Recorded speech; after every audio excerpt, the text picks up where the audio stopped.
Okay. Good evening. My name's Bob Connors. It's 6 p.m., 6:01 p.m. to be accurate. I'd like to call the January 6th meeting, of the Newbury Conservation to order. Mason, can you please read the preamble to the remote open meeting law and take a roll call of members present?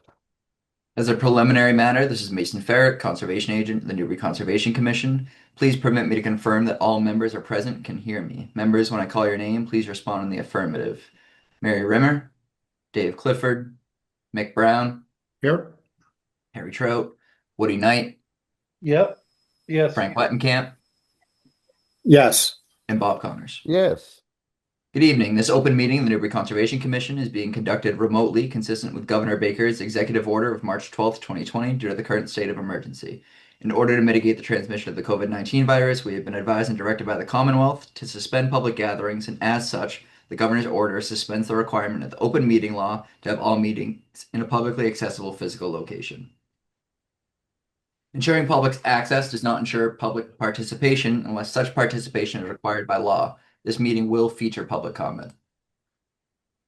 For this meeting, the Newbury Conservation Commission is convening by Zoom call as posted on the agenda of the Conservation Commission section of the town's website, identifying how the public may join.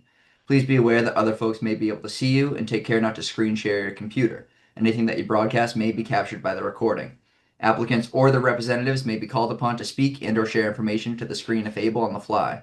We're now turning to the first item on the agenda. Before we do so, permit me to cover some ground rules for effective and clear conduct of our business and to ensure accurate meeting minutes. The chair will introduce each speaker on the agenda. After they conclude their remarks, the chair will go down the line of members, inviting each by name to provide any comment, questions, or motions. Please hold until your name is called. Further, please remember to mute your microphone. Please use earbuds, and please remember to speak clearly and in a way that helps generate accurate minutes. For any response, please wait until the chair yields the floor to you and state your name before speaking. Board and committee members should be called upon in a first name alphabetical order to ease the process. After board and committee members have spoken, the chair will afford public comment as follows. The chair will first seek questions to the chat function. When participants are using this function, please list your name, address, and then your question. The chair will then seek questions from the public who wish to speak. They'll be asked to identify their names, addresses, questions, and once the chair has the list of all public commentators, they'll call on each by name and afford 3 minutes for any comments. Finally, each vote taken in this meeting will be conducted by roll call vote. Okay, thank you, Mason. David, welcome. All we did was just go through the preliminary meeting opening, so Okay. Yeah. that's where Thank you. we're at. Sorry, I was just wrapping up something with work. So. Yeah, no, not a problem. Glad you're here, brother. Glad you're here.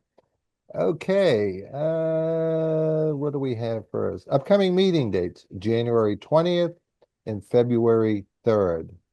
Meeting minutes review. We have the 12/2/25 meeting minutes in the Dropbox.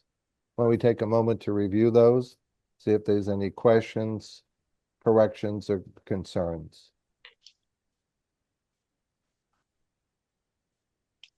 Okay, hearing none, I will entertain a motion to approve the December 2nd, 25 meeting minutes as written.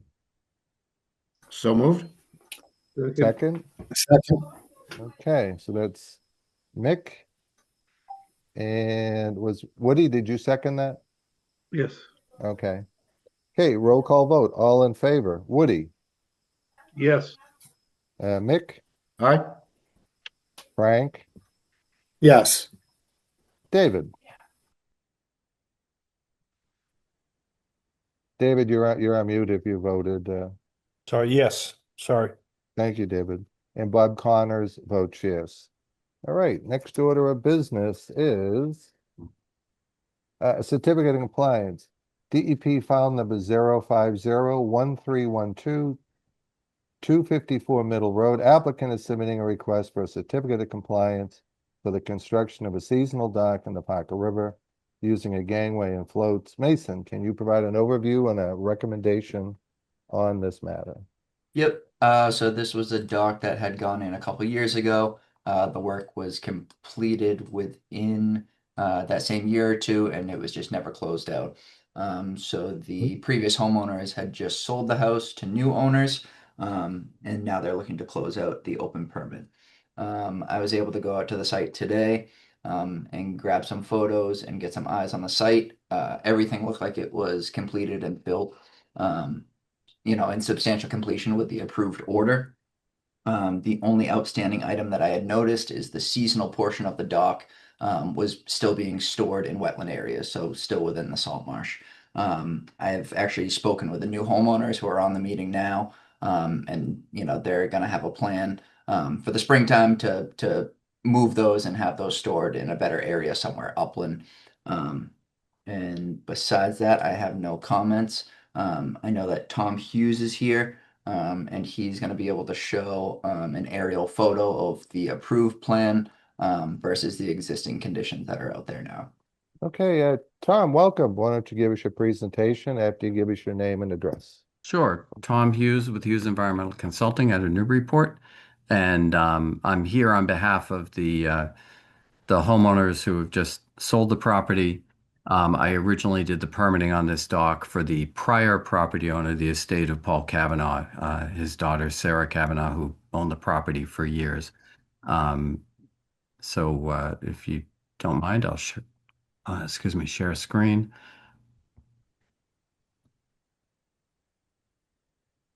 Okay, so what you see here is I took the original plan that was approved by the commission and overlaid it over the aerial photograph, and it lines up pretty well. There's a couple things to note.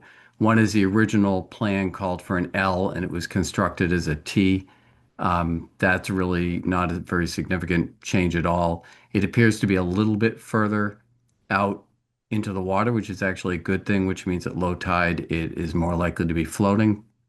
We don't like having these things stranded at a dead low. And the ramp up to the platform appears to be a little bit longer. The slope was a little bit too steep. It's deceiving because what you're seeing here is the gangway is stored on the structure. So the gangway makes it look bigger than it actually is. The mode path, the commission may recall that this is an area where the prior property owner, the estate, wanted to have a bunch of the property they owned go to the state or to a conservation organization. And as part of that, they negotiated an easement for this mode path and for the dock structure. And you can see that where we said it was going to be, which is this green line, is lining up beautifully with the mode path. This is actually the permit plan. Let me just go to, this is a zoomed out version of that same thing that you just saw. And the other thing that I'll just pull up. So this is what Mason was talking about.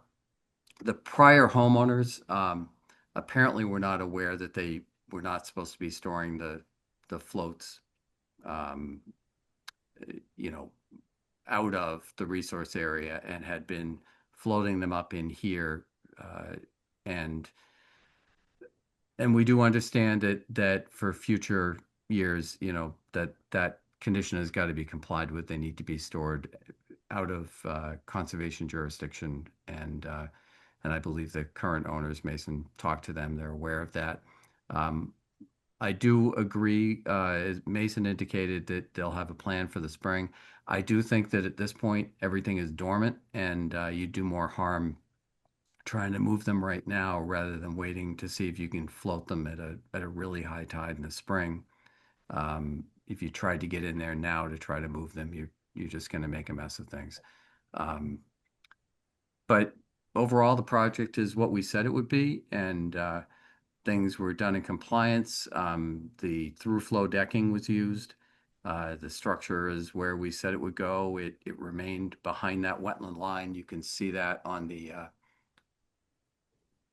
this plan. You can see where the wetland line is, and the structure, the photograph of the structure is lining up nicely with everything there. So overall, it's a great dock. It's a beautiful location, and I hope the new owners really appreciate the beautiful spot that they've got there. Okay, so I'll start. I got a couple of questions, Tom. where are you at on chapter 91 on this? So this is a 10A. It just needs an annual license from the harbor master Okay, because is that current? um they expire. So as of right now, it would be expired and would need to be reapplied for prior to the boating season, and that's a pretty quick administrative task for the harbor master. Okay. The And 10As are annual. okay, the only other concern I have is the oversized on the float dock. What's the rationale by that? I think it's What just a different configuration. I'm not sure it is same overlaying, linear, right? same I linear foot? I didn't actually take these off. It may be a little bit more. It may have just been availability. Um, let me take a look at what we called for. Uh, yeah, it may have been these were called to be 6x8s. It may have been that that float size may not have been readily available, but I was not involved during the construction phase. I got a call during you know, a few days before the closing on this to come in. But I don't think that's a major impact to the resource area. The primary impact here is really from the anchoring and from whether or not these things are sitting at mud for extended periods. And in this case, I think the installation a little bit further out actually provides a benefit that you can see.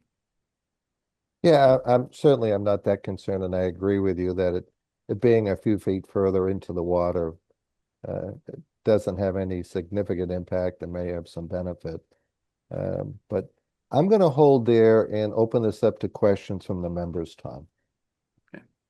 Okay, Woody, questions for Tom on this request? Thanks for the presentation, Tom. I don't have any questions right now. Thank you, Bob. Okay. David, I see you, but we'll just go in order and That's fine. okay, Mick. Tom, just out of curiosity, oh, I'm sorry. No, go Yeah. ahead. Go ahead, David. I'm good. Sorry. Yep. No, it's all right. Is the blue the as-built and the white was the original design or No, I'm sorry. the blue is the blue is the original CAD file, and I had it and it was put on State Plane because we had done some GPS work out there. So it is lining up with a 2023 aerial image that is available through MassGIS. So the alignment may not be 100% perfect, but you can see uh, I put in LiDAR contours, these Yes. 1 foot contours, and they seem to line up nicely with the shoreline. So I'm pretty confident this is a touch further out. Everything else is lining up pretty well. And Okay. when you look at, let me see if I've got this other.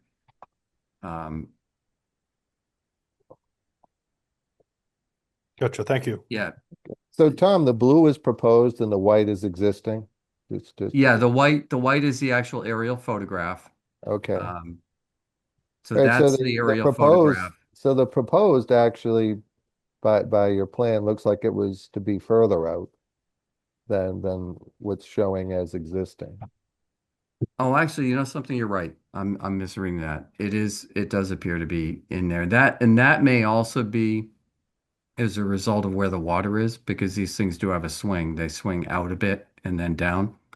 But you're right. I'm put this thing together in a hurry and I'm reversing what I'm telling you. Yeah, so that does appear to be down at the base of the bank. But it is still again within the tolerances of uh, what the plan would be. Okay, Mick, questions for Tom on this one? Yeah. How you doing, Tom? Thanks for the Oh, good. presentation. Just curious, I guess, on where the docks have been pulled now and they're sitting in marsh area. It looks from the previous uh, plan you put up, looks like a pretty long haul, like to get it out of the marsh area when when they're demobilizing for the wintertime. Uh, so what is the plan and where are those, where are the dock sections going to be stored and how are they going to move them? I mean, these are pretty substantial structures, right? Yeah, I mean, so there are perpetual conditions on the order that they not be stored where they are right now. Right. And there are two different options that are really up to the homeowner as to how they want to do it. One is you float them to the nearest boat ramp, which is a ways, right? Mhm. The other is you pull them out of the bridge, crane them out of the bridge. So you float them down and, temporarily close down a bit, the bridge to haul them out. I mean, that's kind of uh, the best potential options for doing that. But really, for the most part, these should just be floated to the nearest boat ramp and pulled out. And there are a lot of dock installers that'll take care of that for you. They just get everybody in queue.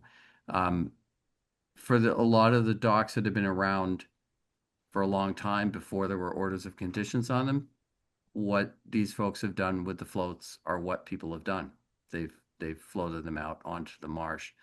Um, the impacts for doing that during the dormant season for the vegetation are pretty minimal for the most part. The problem here is that the land where they're putting it is no longer owned by the larger property, because that was part of what was put over to the conservation side. So they really shouldn't be putting anything anywhere outside that easement. So it has to get floated down to a boat ramp or hauled out, with a boom or something like that at the bridge. Okay, so I guess my question is, what is in the order of conditions existing? And what is the plan definitively? Like, say that we have a couple of options, but what's the plan going forward? Yeah, hold on a second. I got the wrong order there. Let's see. I had the order pulled up here. I have to hide my meeting controls. All right. And I'm not trying to No, split no, here. and I'm just again, like it's we been have a definitive plan going forward.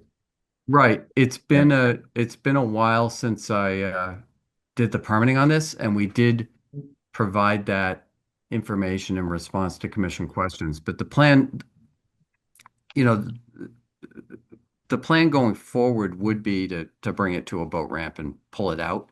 But there is the other possible, booming it out at the bridge.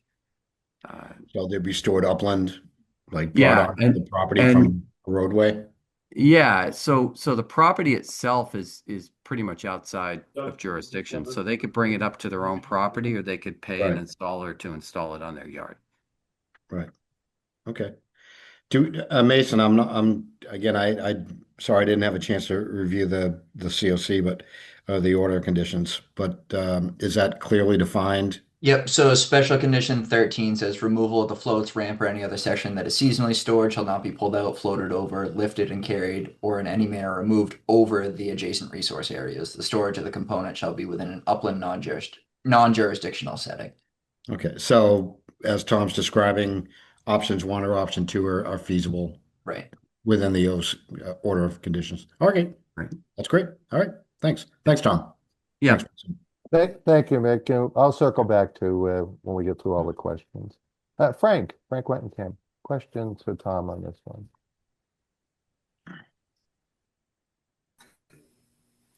No, I don't have any questions, Bob. I think they've all been answered. Okay. So Tom, a couple of concerns that I have. One, if you go back to existing, proposed and existing, Yep.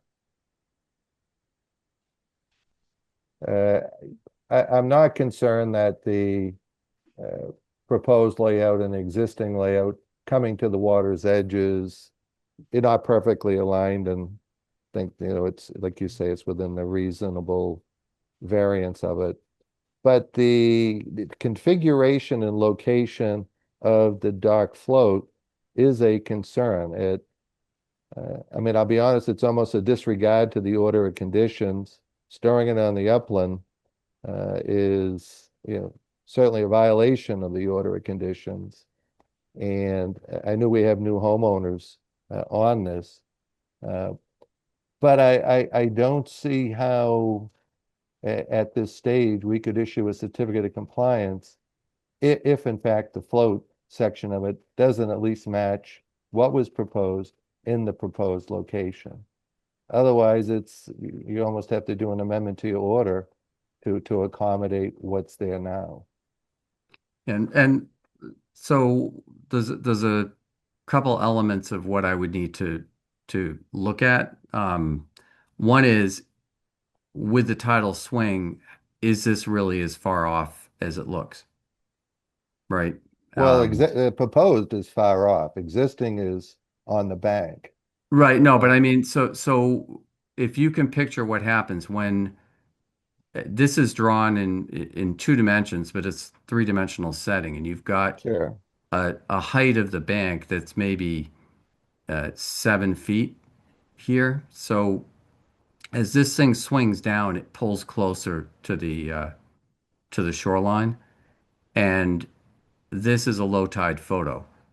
So as the tide rises, this is going to push out further.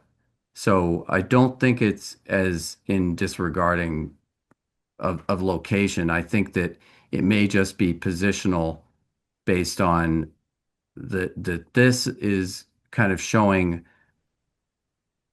the water level being up at a high water, the ramp coming out flat, and these things being floating. And here they've sunk down with the tide dropping and kind of moved closer to shore. If you can picture them kind of swinging in and out as Yeah, they go up. swinging down. Zoom in on that, Tom, if you could, because it Yeah, actually looks like its current location is sitting on, the lower corner is on, dry soil. right. Dry So river so bed. this is sitting here at pretty much a dead low, right? Mhm. And as the water rises, so you take a look at your contours here. You've got 1, 2, 3, 4, 5, 6, 7, 8 contours till you get to the flat up here. So this is dropping, the ramp is actually dropping down quite a bit. So as it drops, the floats are going to pull in towards the bank. And Yeah, then but as it floats, they're going how to is push that away. possible though? Because it's a fixed hinge connection. It's going to go up, it's going to go down. Right. So if you picture it's a circle or it's an arc as it goes down, right? So 30 feet down at an angle, the horizontal component of it shrinks and the vertical component goes up. And so let me go to I think it's understood, Tom, but like there's a yeah, swing there, but that arc at that distance is right. not going to extend that dock 30 feet on an arc. It's just No, no, no. What I'm like, saying, so geometrically, it so doesn't if you work. look, Yeah. no, so if you look here, right, assuming this is a perfect alignment, these were supposed to be 6 feet wide. So this looks to be about a 4 foot difference between what's built and the plan. And so I'm saying at a high tide, is this really off by 4 feet? Because as it swings back up, it's going to push it out further. And I'd really just have to draw a triangle with a 30-foot ramp and an 8 foot, the ramp is the C on the triangle, right? Mhm. So we've got Right. 30 and 8 or 7 plus the height of the structure. So this is possibly a 7, 8 maybe even a 9-foot difference between the top of the ramp and the bottom of the ramp. So that's pulling the floats in at dead low. As it lifts up, this then has more of the 30 feet is more horizontal, and the floats show up further. But your arm on the arc is static. I mean, to Bob's point, I don't think it's going to swing it out as far as what's shown in blue, which is Right. that's which was approved, right? Well, yeah, I'd have to. So actually, let's do the math. So, but Tom, let me just say this. I Yeah. think that what was the date of the approval on the order? Is it still Uh, current or expired? I'd have to look at the Extension Act. It's a 2019 order. So Yeah, I that's probably don't, outside the act. yeah, I mean, I don't think it would be, but so if we look, you see how steep this is here on the profile? So the thing is, how far is that swing? And the math is not that hard to do.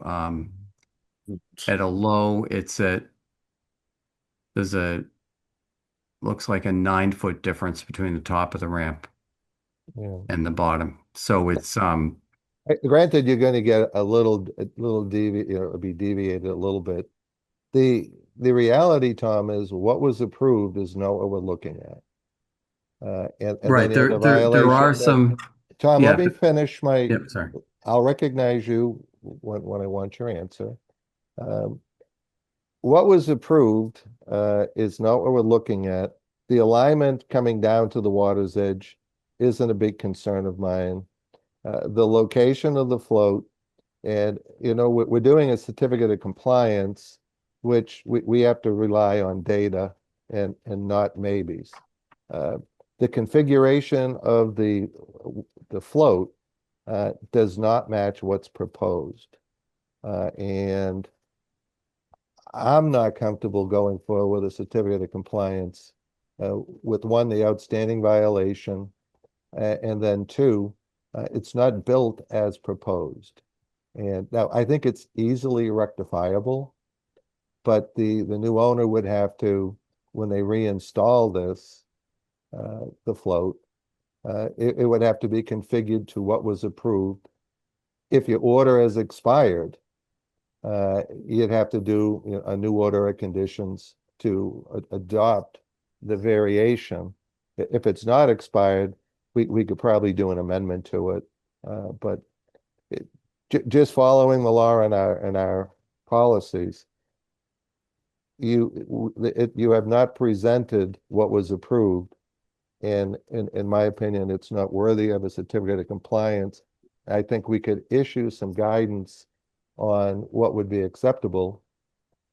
And from my perspective, it's what was permitted should be what's reflected. And if that's reflected, certainly get the previous owners, putting this rate on the bank. There's an expense to floating these down and pulling them out. But again, what was agreed upon or what's transpired does not match the permit. So Yeah, I hear the chair's concern. I think if we were in a situation where we had, permitted the dock built with the floats exactly as shown, and let's forget the horizontal. it would have come in as an amendment because you would have done, it was a variance from what was approved. You would have brought that in and you would have called it a minor modification or Right. the amendment. Now, Right, but Tom, please don't interrupt me when Yeah, I'm sorry. talking. Yeah. And that's what should have happened. But that didn't happen. So my guidance is, and again, I'm just one vote on this, is that the applicant should be instructed on how to comply with the drawing, what was approved. And when they come back in, when that's done, and obviously it'll be down the road, it's not an insurmountable, variance, but it was approved as you submitted the design. That's what was approved. It's been changed, and what's so you say this was approved in 2019? Yes, and Mr. Chairman, if I could just put out, I understand what you're saying.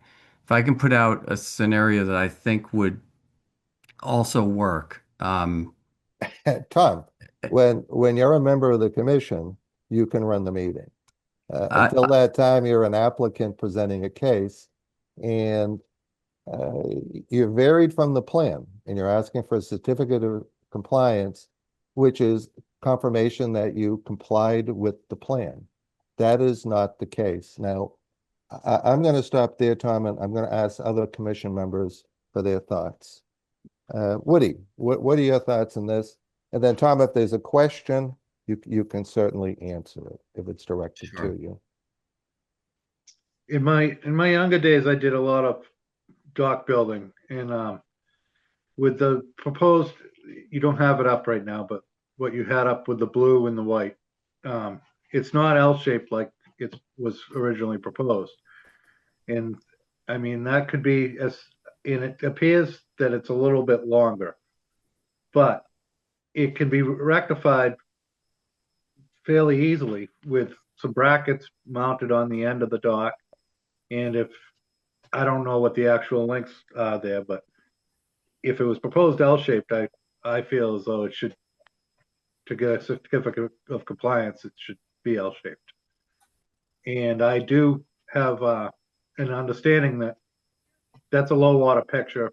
It will be farther out when at high tide, because the ramp will be straight.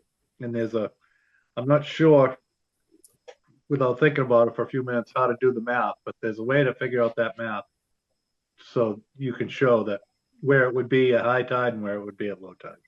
Well, I think it's easy enough just to measure the lineal distance of the adjoining dock and see if it matches what was proposed. And I mean, I'm looking at, you've got question, and this is a question for you, Tom. You've got like a cross line with two dots on each side of it. Is that the hinge point of this particular dock, or what does that signify that you've added there? So I haven't, these are points from those points are just points from the survey.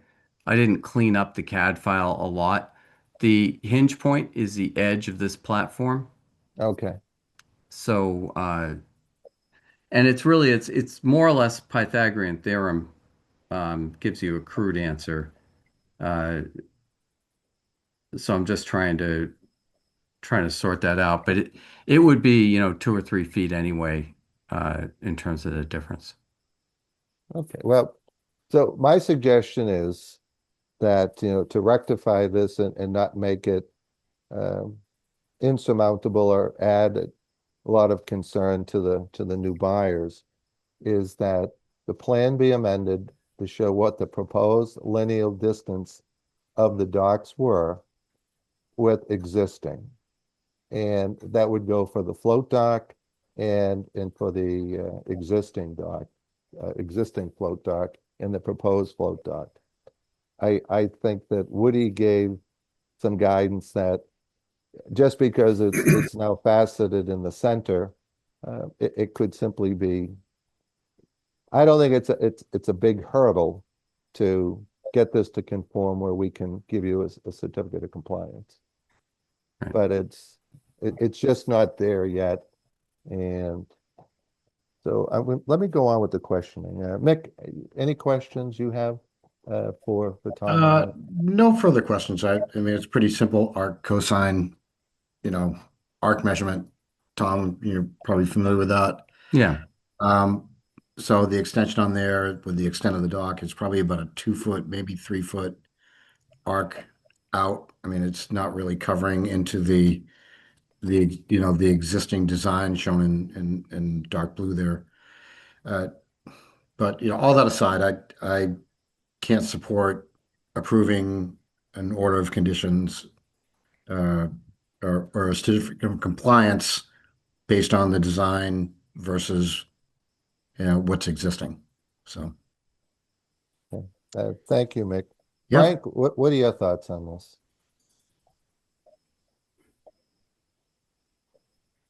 I agree with Bob. I think it matches the original design. But it could easily, I believe it could easily be reconfigured to do that. Question about the top of the ramp. It appears that the top of the ramp starts further in than what's shown as the proposed. Is that correct? So what's deceiving is the gangway is being stored on top of the structure here. So what you're seeing is actually the um and I'm sorry, in this picture it's not deceiving. On other pictures that I've looked at it is.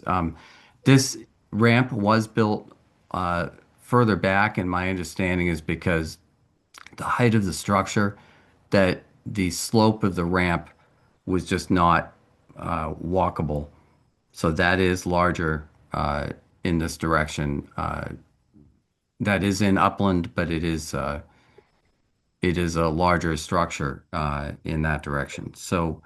Um, so that is also a deviation, but it's not one that directly impacts the resource area in any significant way. It is through flow decking, so there is healthy vegetation underneath the structure. But again, it's another modification. It is. Yeah. Yeah, okay. Okay. All right, no, Exactly. I think that's a good point. David, your thoughts on this? Do we lose David? I don't see him. No, I'm here. I'm here. Oh, okay. No, I agree with Mick's comments, so I won't reiterate them. Okay. Okay, so I think the consensus is that it's premature to seek a COC right now with the deviations from the proposed plan and existing. And I think what we need is we need a better detailed plan, Tom. Right. One that Tom, please just wait till I'm done. One that shows what the lineal feet of the proposed dock system was and what's existing, and the same on the floats, and then modifying the float shouldn't the actual T into an L shouldn't be insurmountable or overly costly. And it's now the extended dock in the white. Where is the wetland line there? Do you have The a wetland line is here, the green. Okay, so that's above. That's really outside the resource, but in the buffer. Right. Okay. Okay. So that's my counsel on this, Tom. What I would ask you to do is to withdraw your request and then come back when you have some. Mr. Chairman, what I would ask is whether the commission would accept an RDA with the float changes, because the actual impacts to resource area, the anchoring hasn't changed. It's really a matter of the float size, which is a small amount, and potentially the float configuration. I would want to try to reach out to the original folks who built this to see if there was a reason that they needed to do a T to have it better line up with the shoreline bathymetry. It's perhaps the L was grounding at one end, whereas a T would not. So if there's a legitimate reason to want to have a T, if we could file an RDA with the float change and the deviation in the structure in that, and then pursue the certificate of compliance at that point, would that be an acceptable remedy? Because we're not looking at as you said, it would be a minor deviation if it had been a live permit when this was being built and we had come into the commission. Yeah. Yeah, it's just tough. Anything done that's not compliant, it's hard to go and not, a request for a amendment or modification is, yeah, it presents a challenge But Mason, what are your thoughts on this? I think if this were something that we had required an as-built plan for, this could have been something that was quantified in the as-built plan. But I think either way, whether we stick with additional information for the COC or some new smaller filing like an RDA, I think either way, as long as we can quantify these differences, I think that would be acceptable. Yeah, I mean, I would say this, Tom, if you can square away that the float is going to be in the location that was proposed and in the configuration, um, if your permit is expired, you're not going to be able to amend that, so you're going to have to comply with it. Where it's extended above wetlands, that might be an acceptable RDA, where, to your point, it's not impacting the wetlands, it's in the buffer, and had it been proposed originally, it probably would have been incorporated. But just trying to find a way to clean this up so that we're consistent on how we deal with certificates of compliance, but being cooperative with the new owners. So, Right. Understood. I so think, the only action that is going to happen tonight, Tom, I'm either going to call for a vote to deny this, or you can request a continuance and come back with the detail that we asked for and a solution on one end. And at that point, we could consider the COC with an RDA on the upland extension or the landward extension. So it's pick what course of action. If you want to put it to a vote, I think you get the feeling of the commission that it's not going to pass. yeah, no, with all, we'll look to continue the Okay. COC to a date to be determined. Since it's not a public hearing, we can just ask to have it No, restored to the agenda. exactly, yeah. So What I would like to do is we will get some actual survey of what was constructed, compare it closer to the plan rather than just an overlay over an aerial. And I would like to ask that the commission consider allowing us to do the RDA for the float deviation, since assuming that the float deviation didn't change the number of anchors or the overall impacts of the project, and we will restore it to an L, or I'll have a good reason why it couldn't be restored to an L. If it is that an L would not line up well with the shoreline, then a T might make more sense, in which case I would think.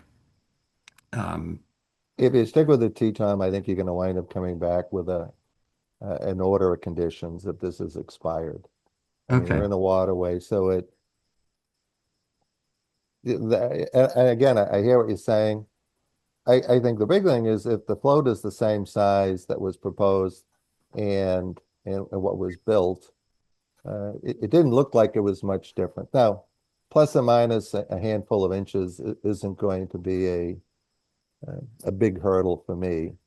It's within the variance. If it's a couple of feet, that's just kind of a willful variation from what was approved. So.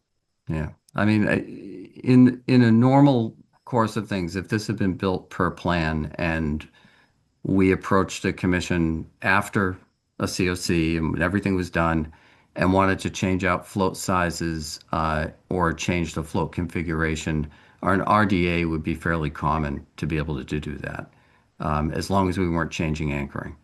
So that's why I was thinking an RDA might be an appropriate kind of after the fact RDA. And then once that after the fact RDA is issued, things are complied with, then the COC might at that point be appropriate. Yeah. I mean, I look at it differently, Tom, respectfully, that if it's in the resource area, you either comply or you got to amend. And if you can't amend, then you got to refile. And in the buffer, I think we have a lot more flexibility to consider the RDA and solve that expansion. But we don't have enough detail. And Tom, Right. I'm going to move on to, we have a fairly busy. No, fair agenda. enough. So with that, I'll ask to continue this Okay, again to a date to be determined. yep, keep Mason in the loop and we'll just go from there. Sounds good. All right, thank you, Tom. Thank All you. right, next order of business is a certificate of compliance for DEP file number 0501163. Borrego Solar applicant is submitting a request for a certificate of compliance for the construction of a solar energy facility. Mason, do you want to give us an overview of where we're at on this? I do, but before we do so, we have a raised hand from the public for the last agenda item. Okay, where it's not a public hearing, but yeah, you know what? Actually, they can ask the question. Go ahead. Hello. Yes. Hi, how are you? Excuse me for the confusion. It's my first time on one of these calls. I'm one of the project managers for a solar project. I was just unfamiliar. Does this get called by a certain order? Is there a certain time for the call for the specific For- project? Yeah, we just go by the agenda. So Okay. there's a published agenda and that's what we're following. So 2 Year Way will be in about 4 agenda items. Okay. Oh, so you guys would still cover it today? Yep. Oh, yeah, Okay. yeah. We have a number of agenda items. We just take them in order. And, Okay, makes sense. So if is it okay if I like hop off and hop on in the next 10, 20 minutes? Yep, that yeah, works. Yeah, okay, good. Leave your number with Mason. We'll call you if we need you earlier. Okay, I'll put it in the chat so I don't keep interrupting. Okay. All right, Thank you. thank you. All right, so back to Borrego. Mason, where are we at on that? And I know I had asked the status of where we were with the planning board and other open matters. Yep. on the- So in terms of project. that, the planning board still has a special permit that I believe is open. And I was in touch with Rob last week and he had submitted stuff to DEP to start the closing out process for the superseding order that the state holds on the other portion of the project. Where we had left off on our last meeting, we had gone through the differences in the proposed versus the as-built plans, highlighted some of the differences, and Rob was going to come back to update the plans and also share what the differences were and why we thought that those were not substantial enough to require any additional field work to happen. So with that, I will offer the screen to Rob if he wants to go through and highlight some of the changes that we identified and what he was able to change on the updated plans. So, Rob, Happy New Year. Good to see you. If you could just, for the record, give us your name and your position on this project. Yes, good evening. My name is Robert Rosine with Waterstone Engineering, representing the project previously held by Borrego Solar, now Standard Solar. Good evening, Mr. Chairman Connors and the board. We had in December we had a non-public meeting where we discussed a number of things, and so what I would like to do this evening briefly is just cover, I think there were kind of 4 major items that were discussed within that. And I've got specific details that will hopefully answer any questions that were raised that evening. And then if there's additional, we can discuss that. If that serves you well. No, that'd be great, Rob. Thank you. Okay. Thank you very much. Okay, so you know what? We have this problem where I flip through. Did I share? Let's see if we can get this. All right, did I share my screen or the We document? have your screen and I have a document. Do you see documentation of substantial compliance? Yes. Oh, excellent. Okay. All right.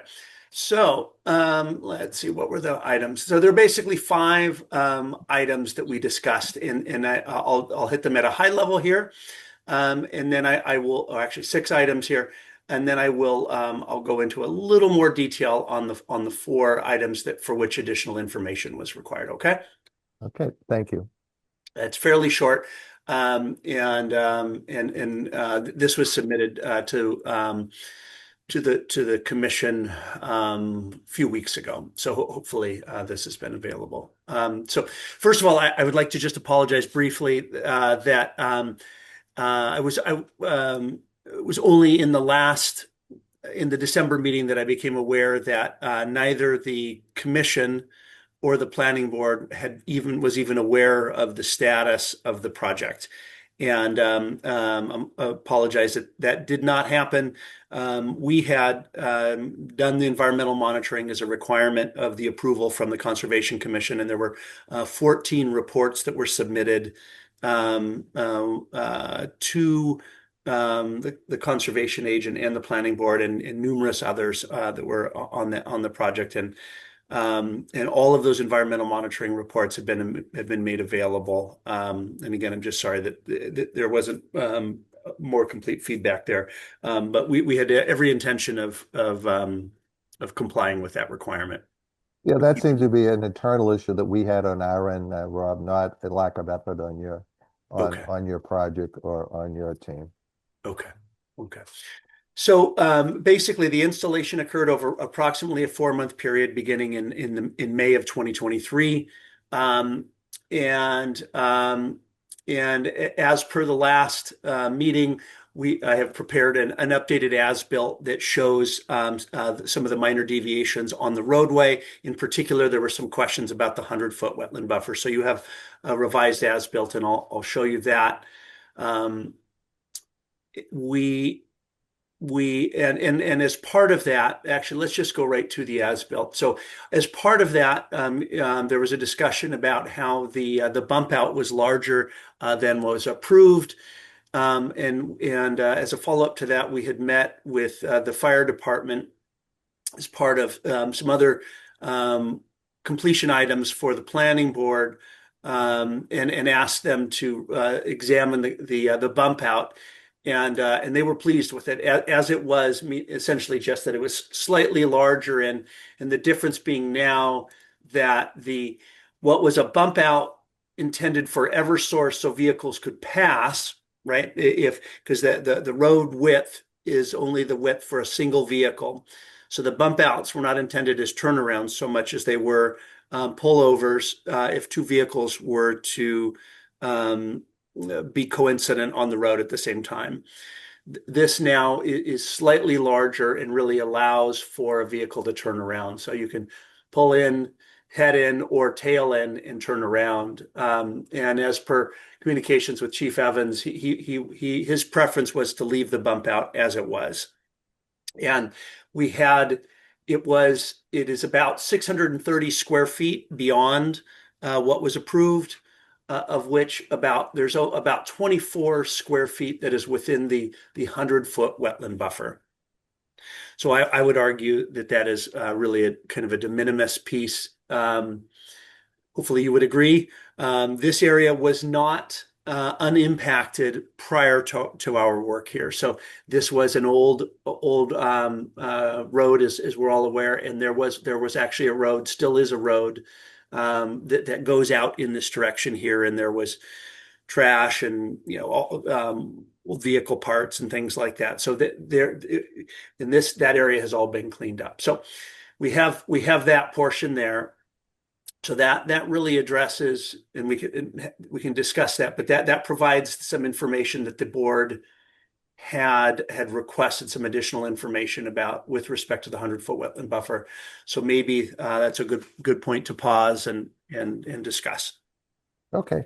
Yeah. So Rob, at the last hearing, or at Yes. our last meeting, where it's not a hearing actually, Yeah. public hearing, the bump out was designed at the request of the power company for their service trucks, because the fire department is never going to use this road because there's no structures. They're not going to a high tension wire to put out a fire. But I get your point on the 24 feet. And why don't, let me do this. I'm going to save you some time if you want. You also made a request for a bond reduction from $1.9 million down to $100,000. I would fully support that reduction of bond. I think it's, it's more than adequate for any minor changes. And again, being the construction business, I know the cost of bonds. So Yeah. it's a significant, you go from 60,000 to $3,000 if you go from 2 to 100. That's right. Yes, thank you. So what I'm going to suggest, you still have some loose ends. You still got to close out DEP. There's a couple of things with the planning board, as I recall, too, that you still have to do. I'm going to make a suggestion. I'm comfortable recommended to the commission tonight that let's reduce the bond. I'll entertain a motion to reduce the bond from 1.9 down to 100,000. Give you kind of a chance to clean up some of the other stuff with the planning board and DEP.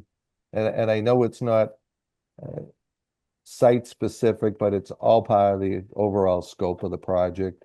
And if that would work for you, then we can eliminate further discussion and just do that and get that done right now. And I would think that as a driver, that would be a big accomplishment, for Borrego or whoever owns the site now. Yeah, whoever owns it, yeah. Well, what are your thoughts on that? There's still a couple of loose ends on the certificate. Not to say that when everything else is signed off, the commission may just entertain that the remaining deviation is minor in nature and not impactful. It may not require any further work. And at that point, we could issue a certificate and we eliminate the bond. But the town's position and from town council is they'd like to get everything cleaned up on this, have a global conclusion of this. And I just think that might be it's what could happen tonight for your client with the reduction in bond, in my opinion. But right. Well, so I guess my client's position is that we're talking about two separate permits. So any questions regarding the other permit and the planning board are with respect to a different permit, and that is part of the superseding order. right. But our position now is that everything is closed out on that as well. That the final remaining item with the planning board was the training with the fire department, which occurred on December 2nd. So there should be no remaining items, and unfortunately, the only reason that's not closed out is because DEP takes a while. And we contacted them at the same time that we contacted you, and we've scheduled 2 hearings with you already. Right. And I haven't even managed a phone call, despite numerous pieces. So I know my client's preference is going to be, let's not let DEP drive the show, because it could be 6 months till we hear from them. And we have 2 separate permits, and our goal would be to close this permit, from which we believe we have substantial compliance. So that would be my preference, Mr. Chairman. Yeah, no, I certainly understand that. We have the chairman of the planning board as a sitting member of our commission. Understood. And so, Woody, why don't I ask you, where does the planning board stand on this whole development? After our last meeting in December, I asked if we had heard anything from you folks, and we hadn't. So as of today, I don't know of anything that's any contact from you guys to close this out, this project, either permit. So this latter part here was an amendment to the original permit, even though it's I guess it's evidently a separate permit, but the road came in, this access road for the National Grid came in after That's correct. the Yeah, you're original absolutely right. solar permit was put in. So whether they're two separate permits, but we haven't had any correspondence or action that I'm aware of, and I've asked right through. I did get an email today, which I did not get the chance to read. It was just as I was opening to attend this meeting. It had something to do with the bond reduction. But as I said, I didn't get a chance to read it. But as far as I know, we don't have any There's no request application to get on close our out, agenda. there's no request to close out the No. planning board part. Yeah, No, that would have been what- made back. Rob, I'm sorry, Rob, go ahead. please, I'll recognize you when it's time. Thank you, Chairman Connors. Thank you. Thank you, sir. So you haven't received any actual request to close out No. the planning board stuff?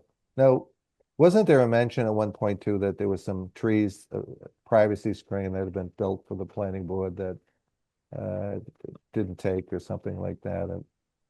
And Through conversation, the Martha and Pete, who was the chair at the time, had gone on a site walk. This was a couple years ago.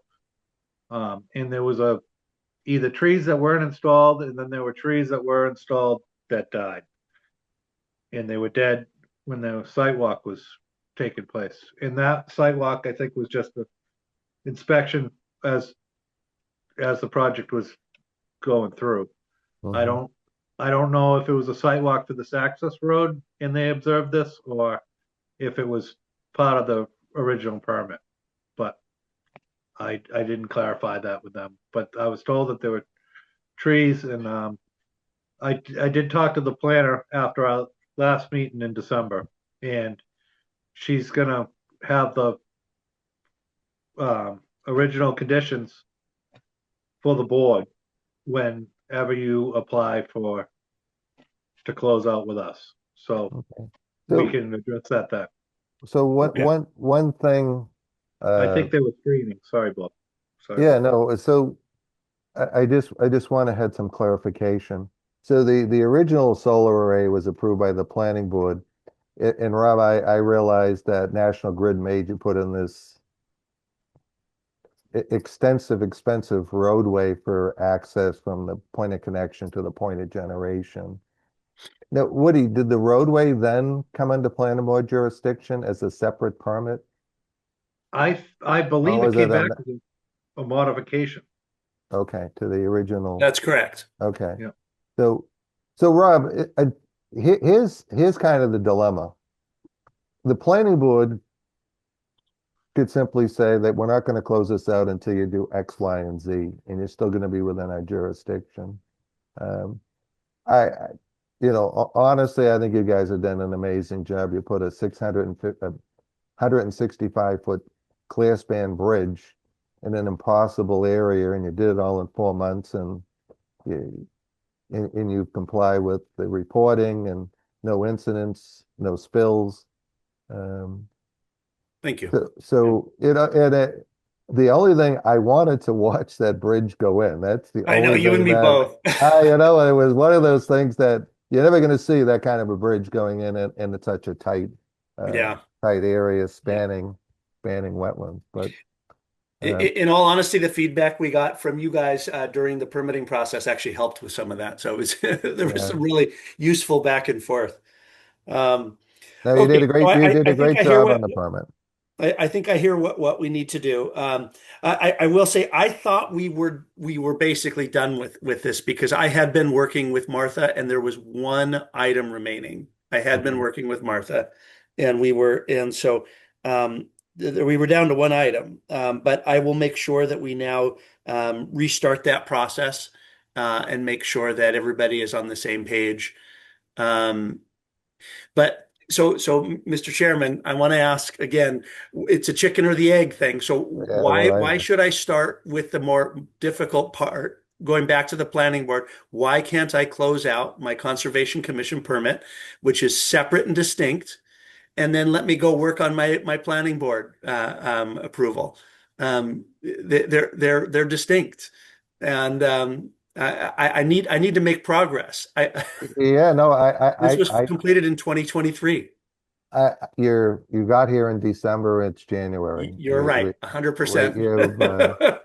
You know how this could be 6 or 8 months in another jurisdiction, another plan, Oh, yeah. another, and Yep. we're That's very fair. accommodating. So You are very accommodating. I think the one remaining issue is you amended your planning board permit or approval to include the roadway. And if they require something to be done and it's within our jurisdiction, you know, you're going to be in a situation that if you close out the permit, you got to come back for an RDA or this and that. Honestly, Rob, I would just say, let's consider the bond reduction, do that, get this other stuff squared away, come back in, and I think it'll be a pretty simple process from there. That's my recommendation as a contractor and developer to you and your client. Okay. And so let me go around and ask if there's any other questions. Woody, you have any other questions or comments? The only other thing I can recall was whether or not it's been being plowed, and I know we may not have had. I don't recall if it was 2 or 4 inches. That's why I've asked for the original order of conditions, because it's either 2 or 4 inches that needs to be plowed. So we haven't had any substantial storms yet this year. But that's a planning board issue that Rob can on provide. On a conservation level, I have no other questions. What's that? On a conservation end, I have no other questions. Okay. All right. Thank you, Woody. Mick, what are your thoughts on this? No other questions on my end, Bob. I think questions I had were answered at our December 2nd meeting. So okay, I'm good right now. Thank you. Thank you, Mick. Frank, your thoughts? Any questions or comments? I wasn't at the December 2nd meeting, but if I'm hearing it correctly, Bob, you're saying clean up the planning board issues so that there are no changes required that would impact our ability to approve the COC. Is that correct? Basically, let's just, the thing is, the town in its entirety wants to get this all wrapped up. If the as-built was exact as permitted, then we wouldn't be having this conversation. To Right. Rob's point, the deviation is minor in nature, but it's still a deviation that leaves it somewhat in our jurisdiction to decide. And I don't see how we can approve it if there is a deviation and be consistent with what we've said to others who have come in for a COC. Yeah, I think on the grand scale of everything, the deviations in this case are, 25 square feet in one area and a barrel or two of crushed stone in a waterway. Yeah, Rob, go ahead if you want to. Yeah, I don't think the standard is if there's a deviation. I think the standard by which we measure it is substantial compliance. So we're the determination of whether that's right. It's not zero deviation. Yeah. It's substantial compliance. And so substantial compliance implies that there's going to be some variation. Yeah. No, I totally agree. I totally agree. And I think the emphasis, Rob, is let's get everything wrapped up. We'll get your bond reduction tonight and get the planning board squared away. And to your point, the superseding order from DEP, I don't even think that's a concern for us at this point. But so I think get your planning board stuff done. It doesn't sound like it's going to be that much of a hurdle to get that done. But Famous last words. Yeah, well, but you know what? it's better to have $100,000 bond sitting there than a $2 That it million. is. So Okay. that- Mr. Chair, if you wouldn't mind if I ask just one quick question for Absolutely. Knight? Yep. So Woody, is it for the next steps with the planning board? Would this be something that I would be working with the director or planning director, or would the planning board want to see this again? Well, it would have to come before us for to close out. So I would contact Kristen Grubbs, the planning director. I know you did this with Martha. Martha's our special planning director now, but Yeah. if you contact Kristen directly, she'll tell you what you need to do, Okay. and you guys can confer with Martha. She can confer with Martha for historic things that took place before. Right. Do And, you ever see these things done as administrative approvals, meaning that if the planning board or sorry, if the planning director, if Kristen says everything's signed off, that's sufficient? I guess I'm just trying to determine if we need to schedule a future meeting with the planning board. I believe you'd have to schedule a future meeting with the planning board. I don't think that it was in the conditions. I haven't read the conditions recently. I read them originally. Oh, Rob, sure. was it I a don't site think it was plan? an Was it administrative site issue. plan approval? Was it It site was plan a approval? special permit. Yeah, special permit. Oh, okay. Special permit. Yeah. Yeah. So Yeah, I yeah, think you'd have to come back to the board. yeah. Okay. Okay. That's my understanding of it. Okay. Okay.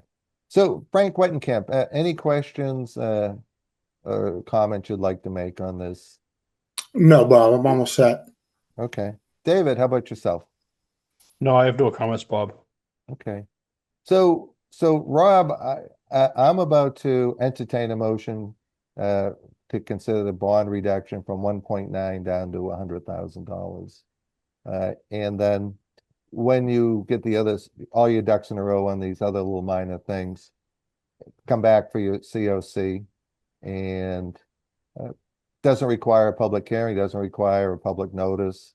It will be accommodating to Okay. at that point. So that's how I'm going to proceed unless you have a final comment. No, And I get you'd love to get everything in it. But We're making progress. Progress. Thank you, yeah, Mr. no, Chairman. listen, your thought of reducing this to $100,000 That's right. was That's right. good, Thank and you. it's- and Thank you it's- for your help. and it's Yep. fair too. So, all right, I will entertain a motion to approve the bond reduction on this project from $1.9 million to $100,000. Do I need a motion? Second, Okay, who made the motion? Mick, was that you? Or, Frank, okay, you made the motion. Do we have a second? I'll second. Okay. Okay, roll call. All in favor? Woody, Yes. Mick, All right. Frank, aye. David, Yes. and Bob Connors votes yes. Thank you, Rob. You're almost there, buddy. You're almost there. All righty, folks. Happy New Year. You have a great night. I'll be seeing you soon. Okay, thank you. Next time I'm bringing brownies. We got to get through this. You know, the I know. brownies might have helped tonight, if you. I know it. I know it. So, I know. Thanks, Rob. okay. All right, thank you. Okay, next matter is a request for determination. 280 High Road applicant is submitting an RDA for replacement of a rubble foundation in a buffer zone. Mason, what's the status of this? Is this continued again? You're on mute, Mason. Sorry about that. Yes, it is, but we have new public hearings first. Oh, okay. Oh, okay. Yeah, I hear you. I'm following my usual format, and so I threw a wrench in there for you this week. okay. All right. So new public hearing. We do not have a DEP file number.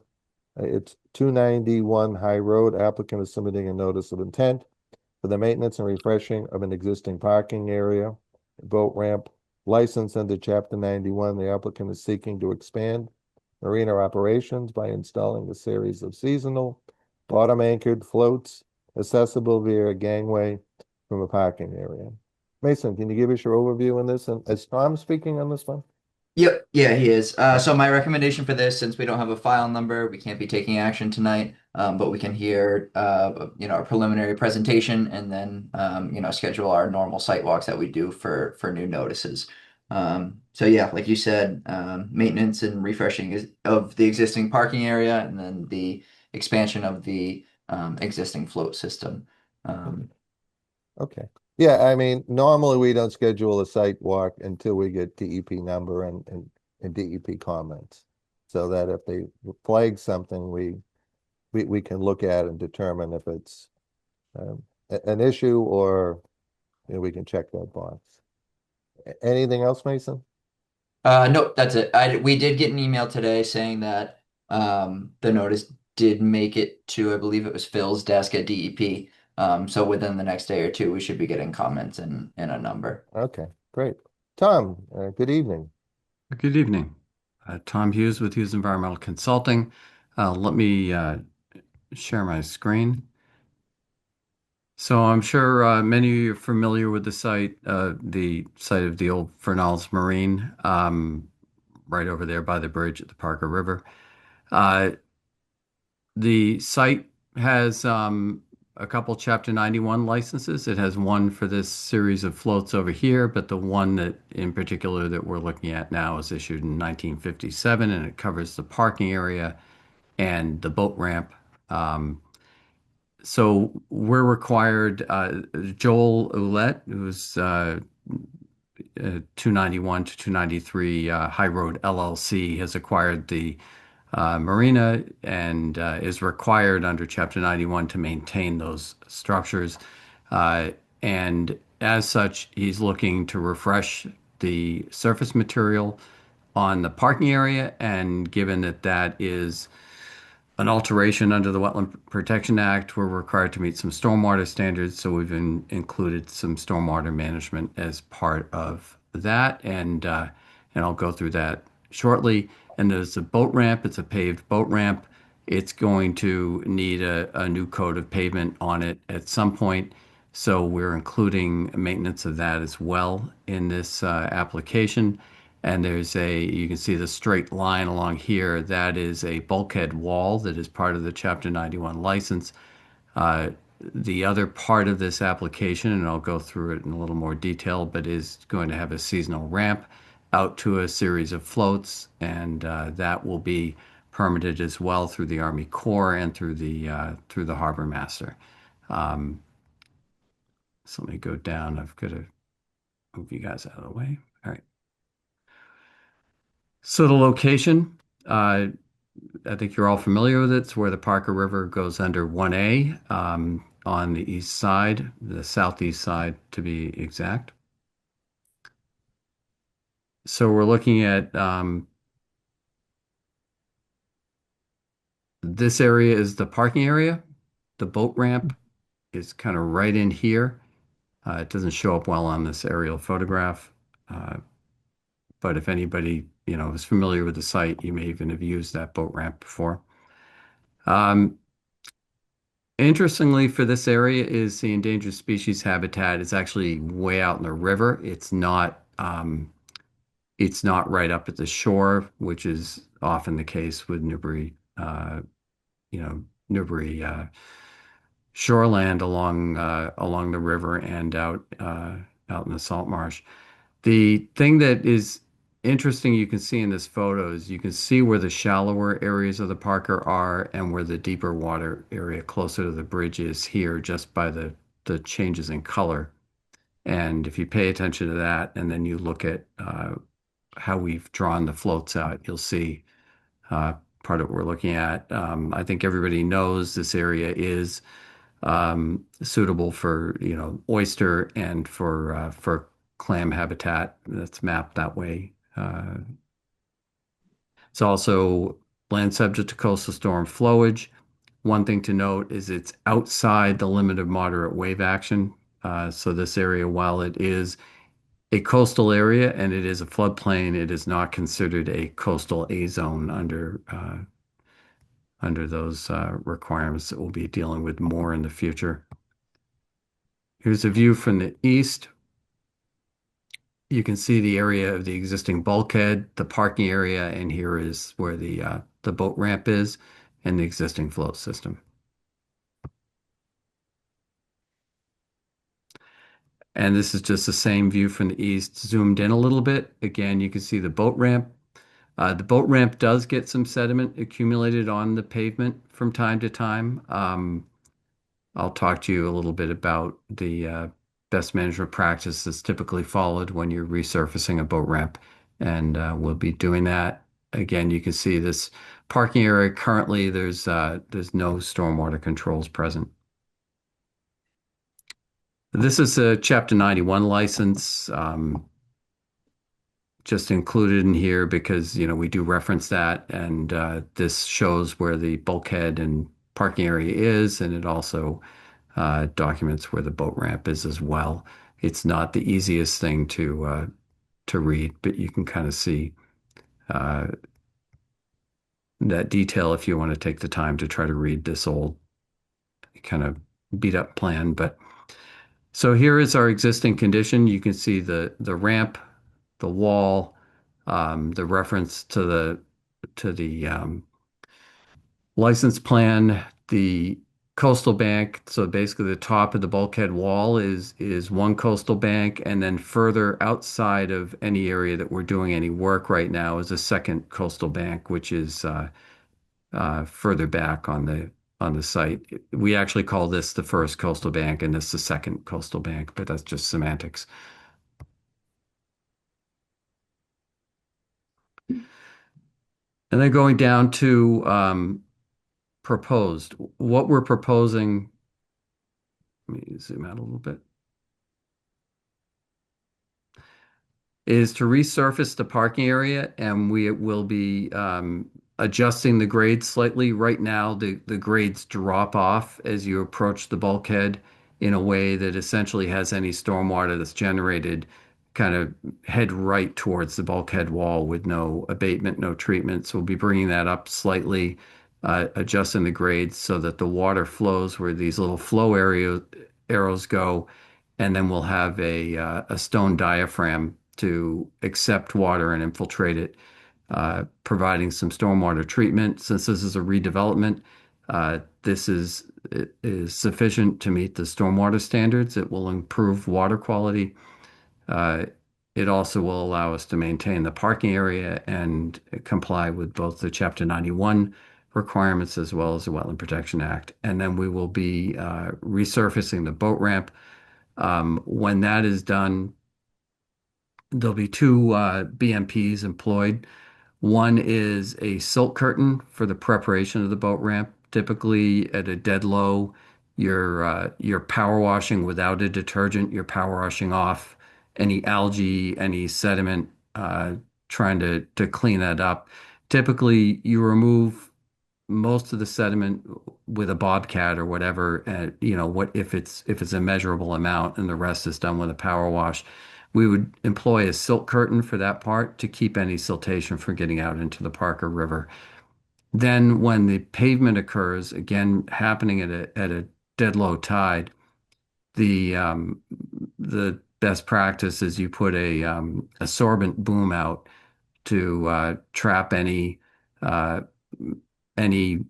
pollutants that come off the fresh pavement during the first two tide cycles. So we put a sorbent boom out. Typically, the first flush gets everything, but you leave it out for a second tide cycle just as a precaution, and then that's removed, and that's the BMP for that.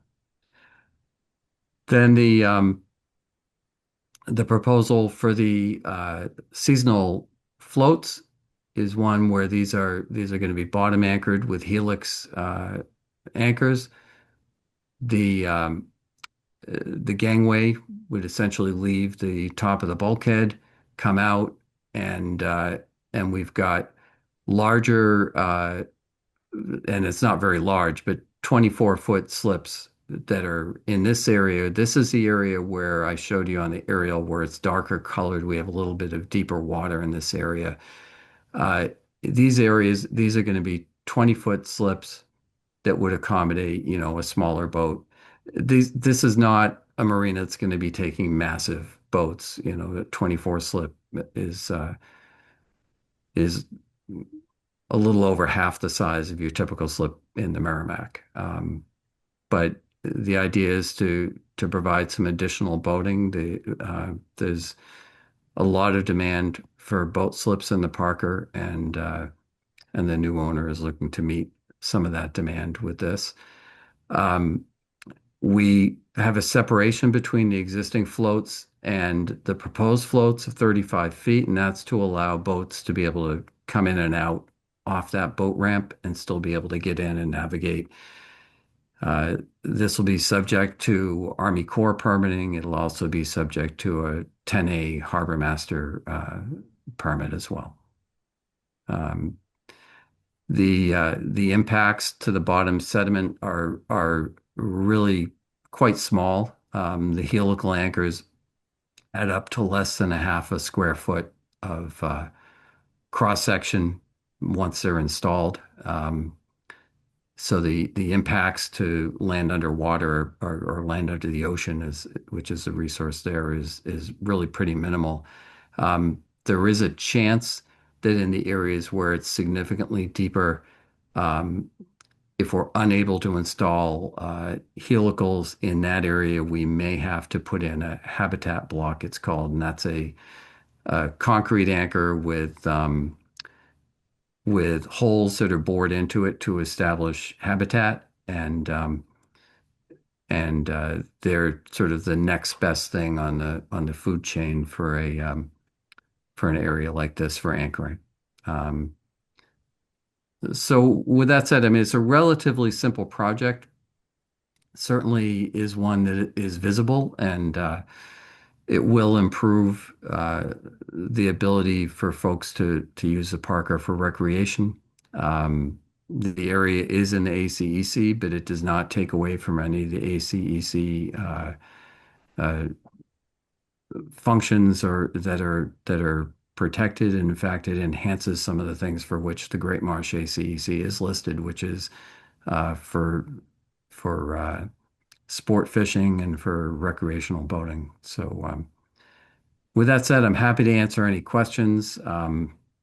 And I do think, given that the file number is clearly imminent, maybe we could talk about a site visit a week or so out, far enough out that we should have that file number and any comments.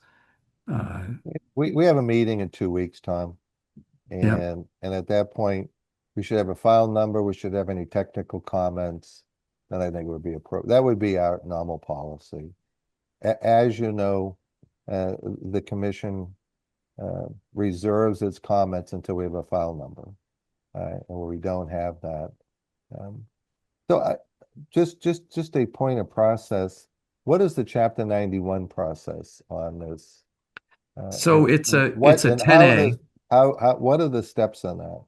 Is Um, that first and then local No, approval or reverse?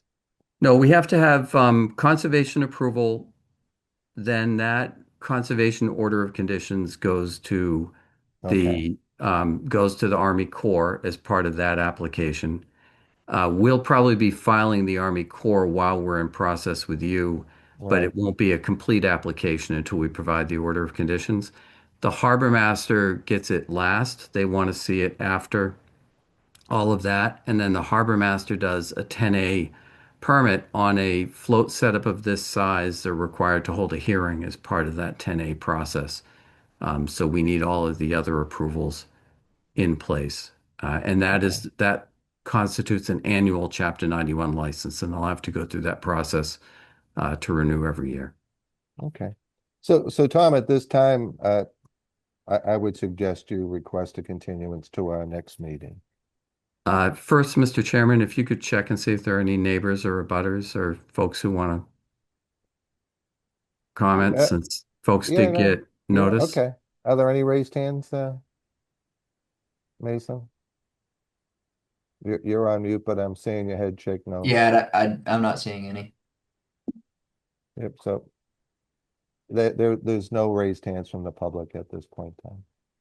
Okay. So our next meeting is January 20th.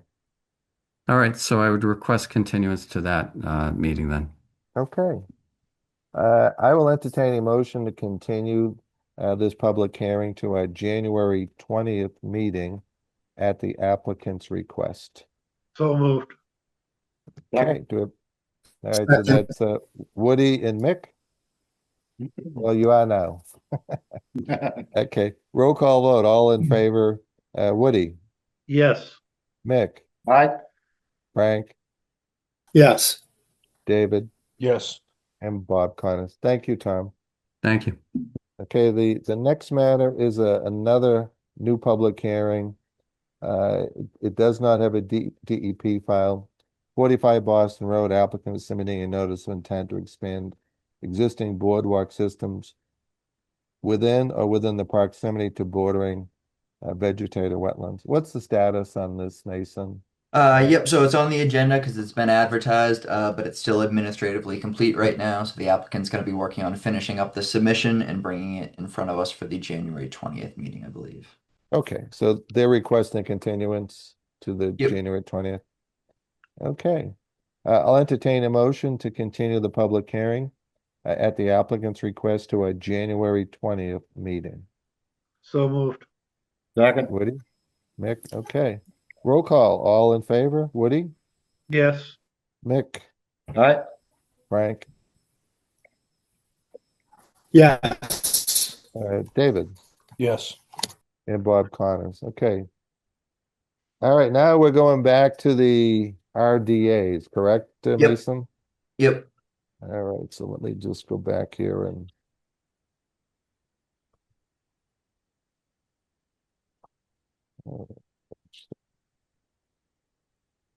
all right, so now we're back to an RDA for 280 High Road applicant is submitting an RDA to replace a rubble foundation and buffer zone. Mason, you've already said they're continuing this. Yep, the applicant's requested a continuance. Okay, so. All right, the next one is a request for determination of applicability. Tulia Way applicant is submitting an RDA for the installation of a ground-mounted solar panel. Mason, can you give us an overview and a recommendation on this? Yep, so where this had left off, the commission wanted some more insight on the area that these were proposed to be installed, to see what the existing vegetation was in this area. So I have a couple photos I can share here. We had talked at the previous meeting about what was going to need to be removed in this area, and these pictures kind of give a clearer sense of what's going to be here and what's going to need to be removed. I believe that both of these trees here are going to be removed, and the solar array will be behind this fenced area. The other remaining items or questions that the commission had was the height of the structure. The height of the top of the solar panel to where it mounts into the ground, and then the height from the bottom of the panel to the ground. So the height from the bottom of the panel to the ground is 36 inches, and then the height of the top of the panel to the ground is 98 inches. So it's 36 inches on one end, and because it's at an angle, it's at 96 so on the other. Okay. Right, so that bottom portion is 36 and the top is 98. And I think the Okay. original kind of comments and concerns from the commission were they going to be elevated enough to where we would see sunlight underneath Right. and avoid the the need for mitigation planting. Okay. Now, the proposed area, is that in a buffer or is it in a resource area? This is on Plum Island, so this Oh, is right on Yale Way here. Okay, but what is it upland? I mean, what do we? So this would be Coastal Dune and Barrier Beach, I believe. Okay.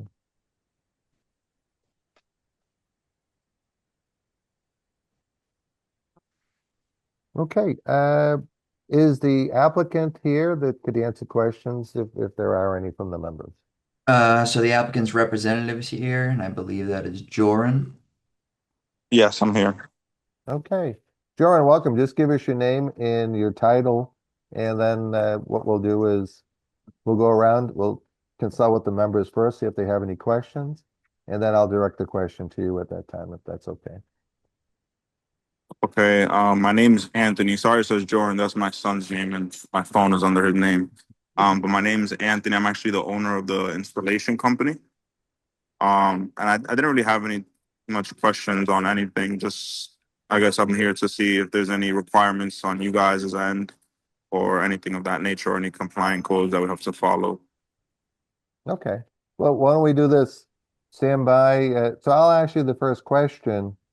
What is your anchoring system? The poured concrete and sonotubes aren't allowed on Plum Island. So I'm sorry, can you ask that one more? Yeah, so your solar panels are elevated, and at the corners you're going to have a number of support posts, correct? Yes. And what I'm just offering is the method of supporting that cannot be on a 8-inch or 12-inch concrete sonotube. It would either have to be on a helical pile, or what's the other one we use? I'm having a So they're proposing ground screws.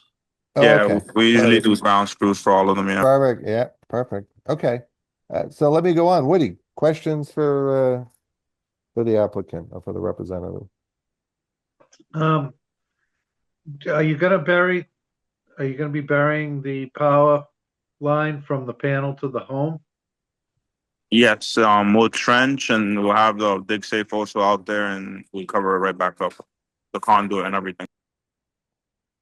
Okay. Is there I don't have the picture in front of me, but is there vegetation, and what's the distance from the panel to the home? From my knowledge, there's no vegetation, I believe so. Correct me if I'm wrong. So there's a little bit of ground cover here, as you can see in this picture, Woody. So they'll have to remove some of this, and I believe, like we said at the last meeting, they talked about the need to remove those trees. For the Yeah, shade. trees and bushes, yeah. Yep, and then I should have the layout that'll show where the solar array is in comparison to the house. Give me 1 second. Is there actually like a proposed site plan on this? Yeah, sir. Or okay. You have that, Mason? Yep, it's right here. Okay. So I can zoom in. Oh, too much. So this is the house here. This is the proposed solar array in the blue here. Okay. All right, thank you. I don't have any other questions right now. Okay. Thank you. Thank you, Woody. Mick, any questions on this one? Sorry, Mason, to make you like run back to the aerial or to the photograph, but is the two white pines there that are going to be removed? Is that the extent of brush removal, or? You said the two white pines? You said? Yeah, it looks like there's white pines on the right-hand side of the photograph here. Yeah, we're gonna be removing those two. And these alders or that scrub in front, those taller ones, are those going to be removed? Based off of this picture, I can't really tell how back that one is. But if it's around where, I mean, it looks like it's around where the solar system is gonna go, so I'm gonna say yes. But if it's gonna be like behind the solar system, matter of fact, that one doesn't look so tough. Yeah, we're just probably gonna remove that one as well. Okay. I think I'd like to see a plan of like what vegetation is going to be removed and how much of that. Okay, Mick. Yep. Thank you. All right. Frank, comment. I'm wondering, how high will it be off the ground, and has that already been determined? Enough light? Yeah, it's on the low end, it's gonna be 36 inches off the ground, and on the high end, because it's angled, it'll be 96 inches off the ground. That's what Mason So what- mentioned. So will there be any planting done? Uh, Seagrass or any? I think what Mary had originally said was she was looking for about 3 to 4 feet underneath the panels, and I think that's what she was thinking would be sufficient enough to allow, sunlight underneath. Um, but in terms of replanting trees, I don't think we've discussed anything yet in terms of, replanting any natives or something like that. Yeah, no, that wasn't really in the thoughts. And no heavy equipment's required for this? If anything, we could probably we'll most likely have a truck out there just for the trenching. If so, but if not, then I know the guys will do it manually themselves. But other than that, nothing else for heavy machinery, no. Yeah, I mean, typically, Frank, when they're putting in these ground screws, once they locate them, it's usually a motorized mechanism, either on a Bobcat or it's off of I mean, I've seen them done all different ways. Good news is this is probably all sand here too, so it's not going to be an overly hard install on the ground screw. But I think to Mick's point is, if we're eliminating a couple of trees, does the commission want to entertain that they plant those in a different area or relocate those into a different area so that the ground cover is going to be fine by the elevation? I think that was Mary's initial concern. Mick, the alder, is that just a scrub? Yeah, I mean, there's scrubs, but they provide root structure, right? Okay. So what's holding, especially the white pines too, pretty extensive root system. So if you're going to remove those trees, you're going to essentially kill off that root system. So we need plant cover to regain, stability to the soil there. That's my only concern. Is So how the much trees we cut would have to be replanted again. Yeah, no, Not please, saying that. yeah, I'll direct questions to you when it's time, okay? So just please hold your comments. So Mick, go ahead, why don't you, No, I'm just saying if you're going to remove trees, they in this resource area, we should be considering you're also killing off the root system by cutting the tree down. So that root system helps hold on to the soil and inhibit erosion and things of that nature. So are you going to replace it, or are there alternatives like with the white pines, if they're going to be behind or out of the direction of sunlight, can you limb the pines up as opposed to removing them? And the same with the alders, can you prune them, or, can we maintain the plantings there so you don't have to remove them, or position your solar array such that you don't have to remove trees? That's my only suggestion. Like the less vegetation you remove, the better. It's yeah, easy I for think, you. yeah, And if you can prune trees and keep them out of the solar array, you're better off. So in this picture, if that solar array was going to face me directly, you could probably prune the pine, you could probably remove some minor brush, and saves you work and saves you from having to replace plants too. yeah. So Mick, just a thought on past RDAs, what we've done is required that prior to construction, that the conservation agent go do a site visit, pre-construction visit. Yeah. And then we could determine that if they cut a tree, they have to replace a tree. And I think that's great. Okay, and just keep it simple like that. Yep. But your point is they could give a haircut to that where 50% of the vegetation is gone, but it'll still survive. Yeah, absolutely. And they retain the root structure. So, yeah. Okay. Yeah. I'm just saying, think ahead a little bit with. Yeah, with no, trees. it's consistent with what we usually do on. Yeah. You take something, you give something. So, all right. Okay. Anything Thanks, Bob. else, Mick? All right, bye. No, thank you. Frank, your thoughts on this? Yeah, I agree with Mick. I think anything that can be done to maintain the soil would be good. Okay, thank you, Frank. David, what are your thoughts on this? I have no questions or comments. Okay. So just to do a recap, what I'm going to suggest is if we entertain a a motion to issue a negative finding, that we add to the file that prior to construction, that there'll be a pre-construction site visit with the conservation agent to go over placement and then ultimate disturbance to the trees. Mason, you could give guidance on this, but if we remove a tree, then we're going to require a like kind tree. Yep. Yeah, You know, tree or shrub, and then we can do it from the Right. the Yeah. CZM coastal plant list as well. Yeah, exactly. Yep. Does that sound good to everybody? Yes. Okay. Yes.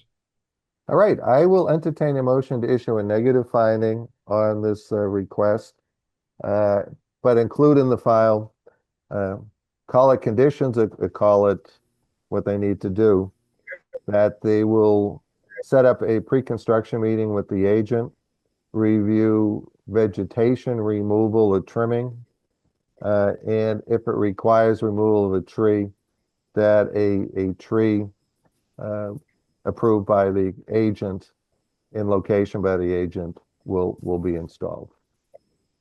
So moved. Do we have a second? Second. Okay. All right, Mason, you get the gist of what we're looking for on this? Yep. Yep, Okay. totally. Okay. Roll call. All those in favor? Woody, Yes. Nick, Aye. Frank? Frank, you're on mute.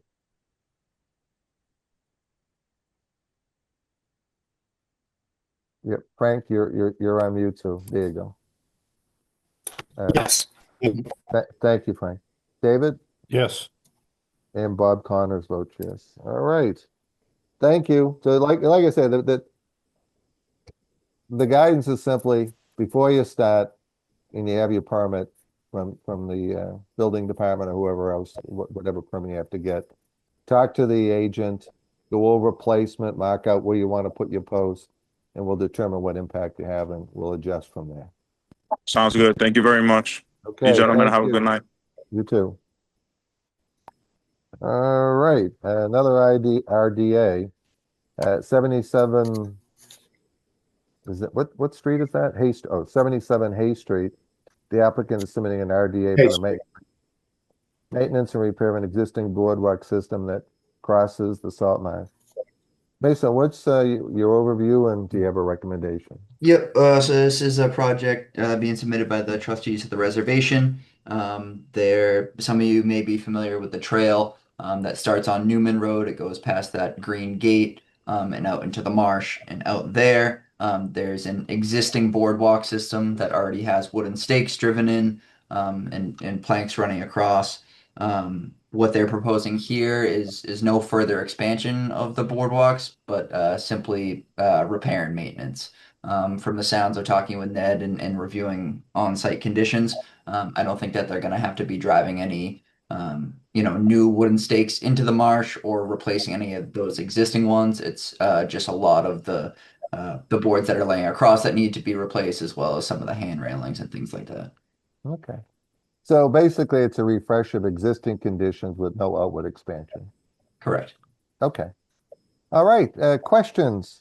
Woody, any questions on this matter? Ned, are you presenting for the trustees? Yes, I'm presenting for the trustees. Any questions, Woody? No, I'm familiar with the area and nope, sounds good. Okay. Thank you, Woody. Mick, any questions on this one? No, sounds like Ned, it's like for like, right? You're Yeah, just- it's replacement in kind. Yep. No, I'm good. Thanks. Okay. Thank you, Frank. Mick. Frank, what are your thoughts on this? No questions. Thank you, Bob. Okay. Thank you, Frank. David, how about yourself? Any questions on this one? No, I looked at the images that they shared. And I was just surprised. It's very narrow. It doesn't impact us, but it's just a very narrow walkway. I was just kind of surprised to see how narrow it actually was. That's the only, just an Ye- observation, not a question or a comment really, but Well, typically if the walkway is 30 inches or less, it doesn't even require approval. really. I'm assuming, Nate, it's bigger than that. Yeah. Ned? Hey, Yeah, it's 36. I don't know when it was built. I think it was built in the 90s or something, but Yeah. it's less than it is probably more than that. Is that just counting the width of the actual walking surface or between the Yeah. piers? Well, you know what is we run into this on the island where people want to put a walkway. And if Mm. it's over 30 inches, they're required to file, a notice of intent and have it elevated. If it's less Okay. than 30 inches, my understanding is it doesn't require any action, but that's not the case here. I was just more of a question for, answer for David. Yep. Okay. Thank you. Are there any raised hands at this point, Mason? Seeing none. Okay. I will entertain a motion to issue a negative finding on this project for 77 Hay Street. So moved. Second? Okay, roll call. All in favor? Woody, Yes. Nick, Yes. Frank? I read Frank's lips. He said Yes. David Yes. and Bob Connors vote yes. Okay, thank you guys. Connection. Yeah, well, you know what? It's at Comcast over there, in Nob Hill there in Old Newbury, I thought Frank was going to tell us he's in Italy or Sri Lanka or Yeah, someplace. usually he's in Colorado skiing, and David's in Costa Rica, so we're blessed with people being in the same zip code. Okay, next order of business is there request for a determination of applicability. 108 Northern Boulevard, applicant is submitting an RDA for the installation of two 6x6 granite posts to delineate and protect parking for 108 Northern Boulevard. Mason, can you give us an overview and a recommendation on this? Yep. So this is a matter that was before the board a while ago, in regards to the access at 333rd Street, and following, an appeal and such. This is part of the settlement. So the installation of two 6x6 granite posts, and I can pull up the plans to show where they are. The only recommendation that I would have is the post locations are based on a previously approved plan. So if we could just make sure that these get on a plan that, have an accurate location of these, that would be. Did the original order require a site plan, as-built? I don't know if it did. 1 second. Because if it did, then we'd be able to catch that probably on. So these are really survey monumentation. Here we go. Yeah, are they surveyed bounds? Or are they? Yeah, if the survey bounds, Mick, then they're exempt from they're exempt from approval because it's whether it's a granite monumentation or a pipe with a pin.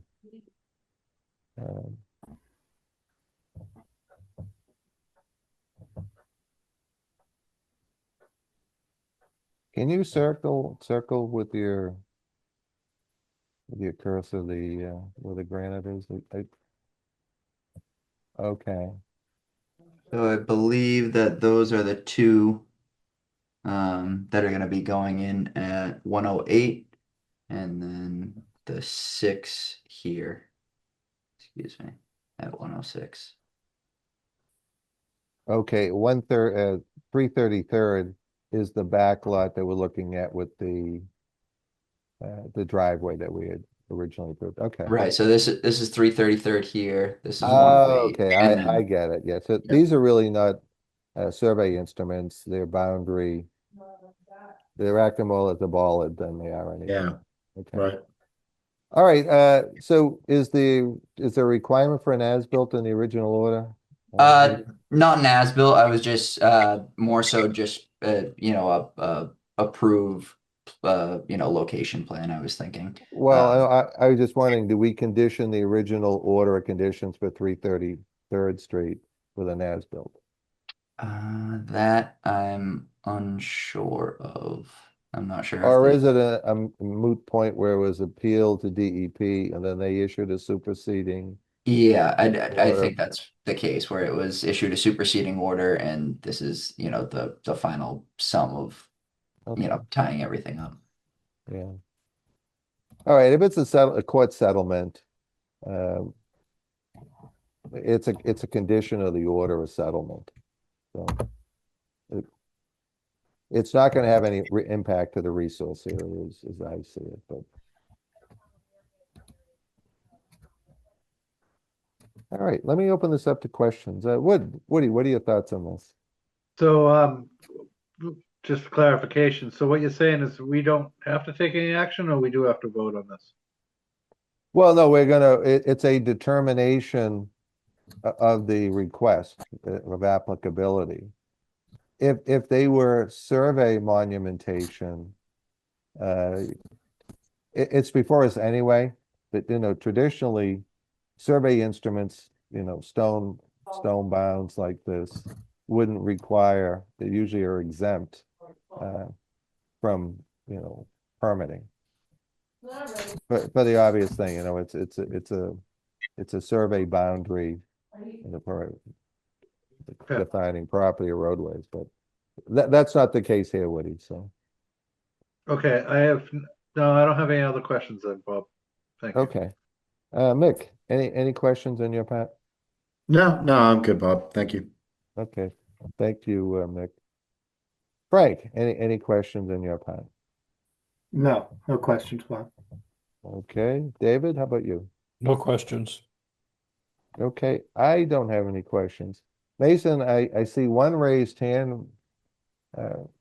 Richard Nyland. Richard, do you want to just give us your name and your affiliation with the project and then fire away? Sure, Mr. Chairman. Thank you very much. It's Chip Nyland. I represent the Chip. owners of, well, I've been Chip for a long time. Okay. The owners of 333.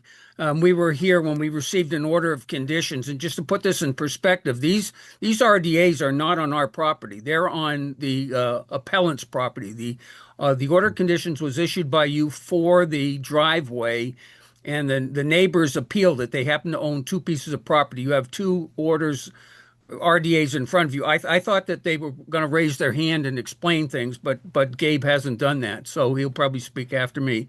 So they appealed our order, and as part of settlement, what they want to do is to be able to protect their property so we aren't bumping into them. So they've asked for granite posts to be placed on their properties. So yeah, we're in favor of that, and we got together, and what we said to follow up what the agent said is what we would like to make sure happens is, first, we wanted them to talk to the DPW to make sure it's okay for public vehicles being around the corner, because it's a fairly narrow area. That doesn't relate to the commission. That'll be up to the DPW. Right. But the two things for the commission were to file an RDA, and we could establish with a surveyed plan where those posts were going to be. And number two, that would then be recorded. And that's just to protect everybody for having certainty in the future where the posts are for enforcement or for any other purposes. So that's all that we're looking for, is the commission to approve these, provided that there's a surveyed plan that shows where they are with certainty, and that's then recorded. That's all that we're asking from the commission, and this will handle this RDA that's in front of you, as well as the next one that follows. Those are the two properties owned, and I'm sure Gabe can follow up, but we're hoping that this will put everything to bed, and I think it's a good compromise for everybody. Yep. So Chip, what is the wording of the settlement agreement that was approved by the court? It's not, it has not, excuse me, I'm sorry, I don't want to mislead the commission, the chairman. This is Gabriel Dumont representing the property owners. This is not a settlement pursuant to a court. This is the settlement discussions that we were required to make and happy to have immediately after filing the appeal. So this is where we're at, and I don't want to mislead leave a misimpression. It was not surveyed and not intended to be, although it will have the effect of being boundaries, property boundaries, just because of the nature of where we propose to put them. We're not presenting it and saying that to the commission that these are in fact boundaries. We intend them to be inside the boundary, so that we're not going to abut the boundary. We want to be inside it. We understand that Mr. Nyland has a concern regarding the placement in terms of it being on a survey. I guess a survey, I don't want to misstate Chip's position, but I would basically, my understanding is, and Chip, correct me if I'm wrong, that the survey would not just provide the plot plan, but identify the surveyor would identify where the specific posts would be installed. Is that correct? Yeah, through you, Mr. Chairman. Yeah. Please, Chip, you can respond. Yeah. So as Gabe indicated, we're in front of DEP, so there is no formal settlement that's been agreed to yet. What we have proposed is that this will be settled if we can have an agreed plan that shows what Gabe and the owners would like to do to protect their property by putting in these posts and essentially a fence. So yes, so that's what we're looking for. And again, the reason we were asking for a plan is so there's no uncertainty. I mean, there was some contentiousness here. I think we've taken that away with this settlement, but we want to make sure everyone agrees where those posts are going to be, and somebody will be able to find it by seeing it on a plan and that's recorded. Well, yeah, and I think probably one of the concerns that the town would have is that these are identified on a plan and placed by a surveyor so that they're not encroaching within the layout of 33rd Street. I think that would be the biggest concern. And I mean, from the conservation's standpoint. So Gabe. Yes, Mr. Chairman. The question comes down to who is providing the survey? Your client has determined the locations. Are they going to plan a survey? Sure. Yes. Yeah. And then have a surveyor locate them and make sure they're not in the right of way. Right. Yes. The answer to that is yes. And we would in some manner report back to the commission that the survey's been completed, the posts located, and I guess at that point we would then get final approval or not. So what I'm thinking, but again, we're a collaborative group, is we could entertain a negative finding and then add a condition that prior to installation, there'd be a pre-construction meeting with the conservation agent. And at that time, the locations of the monuments would be placed by a surveyor with a proposed survey plan. And if we have that in hand, you go forward. You wouldn't require anything else from us. But until we can't really condition an RDA because it's a negative finding, as certainly as you both know. But we've done this in the past where part of the record becomes that you get a negative finding with the following steps that you have to take, and it's usually tied into pre-construction with the agent. If he has any issues with it, he'll bring it back to the board. Okay, so Mr. Chairman, the pre-construction meeting would proceed, would go before engaging the surveyor to actually do the Oh, placement. yeah, no. I think what you would be able to do, Gabe, is have the surveyor go out, have a site plan prepared showing the location, and then actually, install the boundaries so that they're not encroaching within 33rd Street. Now, whether he just does an as-built plan at that point with the agent, I mean, typically, guys, you present the solutions to us. We don't usually design the solutions, but I think, we get a sense of what you're trying to do. And we're happy that this is getting resolved. It's been a long process for everybody.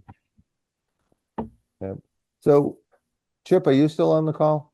Yeah, I raised my hand because I've been doing this for a long time, and there's some commissions that will attach conditions and some that don't, and we were hoping that you would attach the condition that the issue a negative determination, but issue the condition that it would have to be placed on a surveyed plan, and then that would be recorded, and that would be it. So, we agree that in Okay, terms of the process. Okay, But that's what we'd like to have. It'd be a A field recorded survey certifying the location suitable for recording. Right. Now, on the recording, does that have to go to the planning board then to get, No, because it's not a subdivision, so I Okay. think that would just be just like any Okay. other document that the registry would record. Okay. All right, Gabe, are you in agreement with that approach? Yes, we're in agreement with that approach. Okay. I'm going to hold you both there and go back to my members and see what their thoughts on this. So, Woody, you've heard the discussion on this. It seems that both parties are in agreement on a process.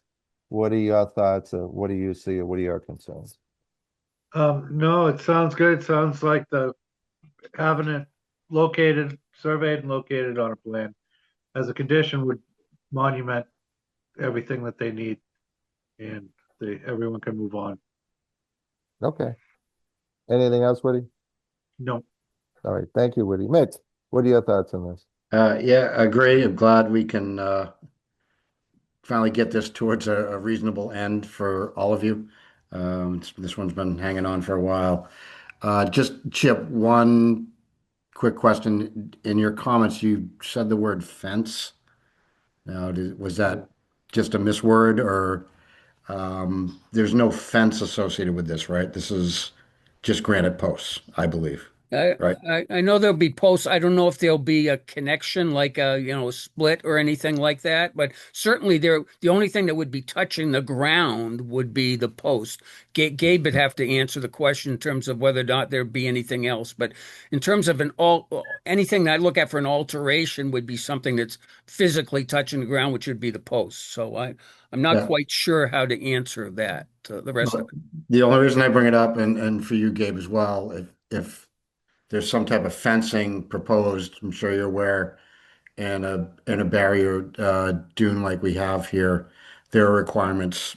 We can't have it a certain distance from the ground to allow air and sand to continue to flow. So if it's just granite posts, that's great. If there is fence intended, Gabe, just be upfront with that so we can discuss that. Yeah. So Gabe, the control on the fence is simply it's 2 feet above ground if it's a solid fence. If it's 50% open, then that satisfies the dune migration condition. Okay. Thank you very much. I understand. We will. Okay. But the only thing we're addressing tonight is determining that the granite post will have no impact. You're kind of required to come back in for an RDA on the fence if they elect to modify the post into a fence system. And again, if it's 50% open, then that's been the required standard. Okay, Frank, any other questions on this one? No, no further questions. Thank you. Okay, David, how about you? Any questions? No questions, Bob. Okay, so do a recap. You're looking for a negative determination, condition that a recordable site plan locating the proposed granite locations be prepared and recorded. Yes. Are we in agreement with that, Gabe? That works for you? That works for us. Okay. All right, I will entertain a motion to issue a negative finding on 108 Northern Boulevard with the one condition that a recordable plan be prepared locating the monument, the granite, the posts, not encroaching into the right-of-way of 333rd, and then ultimately recorded. So moved. Okay, Woody, Mick. Okay, Yep. roll call. All in favor? Woody, Yes. Mick, Aye. Frank, Yes. David, Yes. and Bob Connors Yeah. votes yes. All right, thank you, guys. Glad to see this thing get resolved. Well, we do have one more. The second one's the same Yeah, thing. yeah. No, I know. It's 106 Northern Boulevard. Right. Okay. So 106 Northern Boulevard, applicant is submitting an RDA for the installation of 8 6x6 granite posts adjacent to existing wall to protect the wall from damage by vehicle traffic outside the approved parking area. So, gentlemen, the plan we saw incorporated both properties. So unless there is any further, Mason, do you have any further questions on this 106? Nope. Okay. Woody, how about you? Do you have any further? No, we basically did both of them at once. But Yeah, we covered everything at the first one, but I just want to make sure that we don't have any other questions. Nick, you all set? Okay, Frank, how about you? Any questions? No, no further questions. Okay, David? No questions, Bob. Okay, and I have no questions. So procedurally, we've attached the survey plan to the 108 RDA. So on the 106, it just basically requires a negative finding. Chip, are you okay with that? Yeah, as long as you have the same findings, or if it's one that covers them both, I'll leave that to you. The Okay. intention is that the same conditions apply to both properties. Okay, you know what? It makes sense then to make it because the monumentation's on both properties. So, Yeah, and they're both recorded differently, that's all. yeah. Well, it could be one plan showing Correct. both, right? Okay. Right. All right, I'll entertain a motion to issue a negative finding with the same condition as identified at 108, which is a recordable survey plan locating the monumentation on this property and not encroaching on the right-of-way of 333rd Street. so moved. Second. All right. Any other questions? Okay, roll call. All in favor? Woody, Yes. Mick, Aye. Frank? Frank, just nod your head, Frank. Yes. Okay, thank you, Frank. David Yes. and Bob Connors vote yes. All right, guys.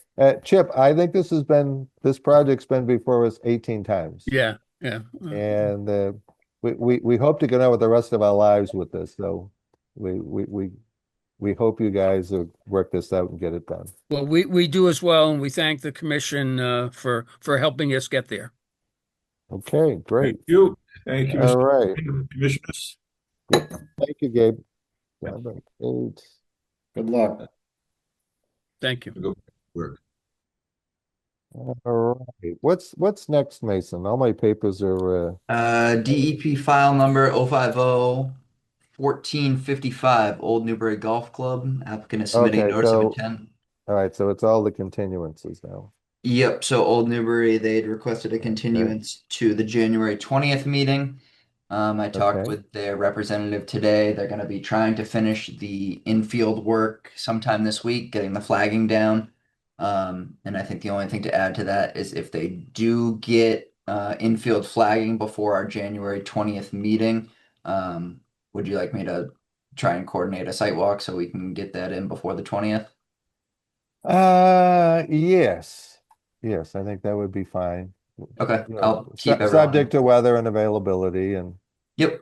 okay. All right, I'll entertain a motion to continue the public hearing at the applicant's request to a January 20th, 26 meeting. So move. Second, Okay, roll call, all in favor? Woody, Yes. Mick, aye. Frank, Yes. David, Yes. and Bob Connors votes yes. All right, so the next one, Did they provide golf carts for the sidewalk? Four-wheel drive, Woody. We get you there. All right, thank you. we'll get you one of those hovercrafts, Woody, so you can Yeah. get around. Yeah, low I impact. think Conscom really needs to invest in a 4x4, maybe a side-by-side. Yeah. I agree. I agree. Okay, you got Mason's on board. What is that six-wheel vehicle, the Argos that the fire department have? The Gators. Yeah, well, no, they got Argos, which are static drive, so they do a full circle. Oh, nice. Yeah, Mason. yeah, You would look good behind the wheel of that. yeah, that would be. Track vehicles, maybe swamp mats. That Yeah. would be nice. Looking forward to. All right, moving on. DEP file number. DEP file number 0501457, 16 Low Street. Applicant is submitting a notice of intent to raise and rebuild a single-family home in a buffer zone with associated site work, septic replacement, and the construction of vegetated buffer strip along the wetland boundary. Mason, why don't you give us an update of where we are on this one? Yep, so where we left off, a couple of the commission members and I did a site walk. We had noticed some trees on the far right side of the property, some large pines that were going to be needed to be removed for the installation of the new driveway. So I believe the applicant's representative has put together a mitigation planting plan for the removal of those trees. It was observed that there was a wellhead within the proposed area of the new driveway. And I think I believe we also had asked for a 50-foot buffer to be added to the plan. Outside of that, the only recommendation I would have is to condition the removal of the wooden boardwalk section that is currently in the flagged wetland area. Okay. Mike DeRosa, welcome. Hope you had a good new year. And Thank you, just give everyone. us- Yes, Happy New Year. Just I'm ready for identify spring. yourself for the record. Yep, Mike DeRosa, DeRosa Environmental. I am ready for spring, though. I will say that. I'm tired of this cold.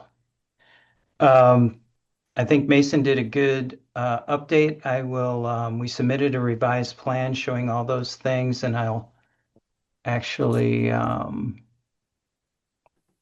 see if I can ask Mason to let me share my screen. There we go.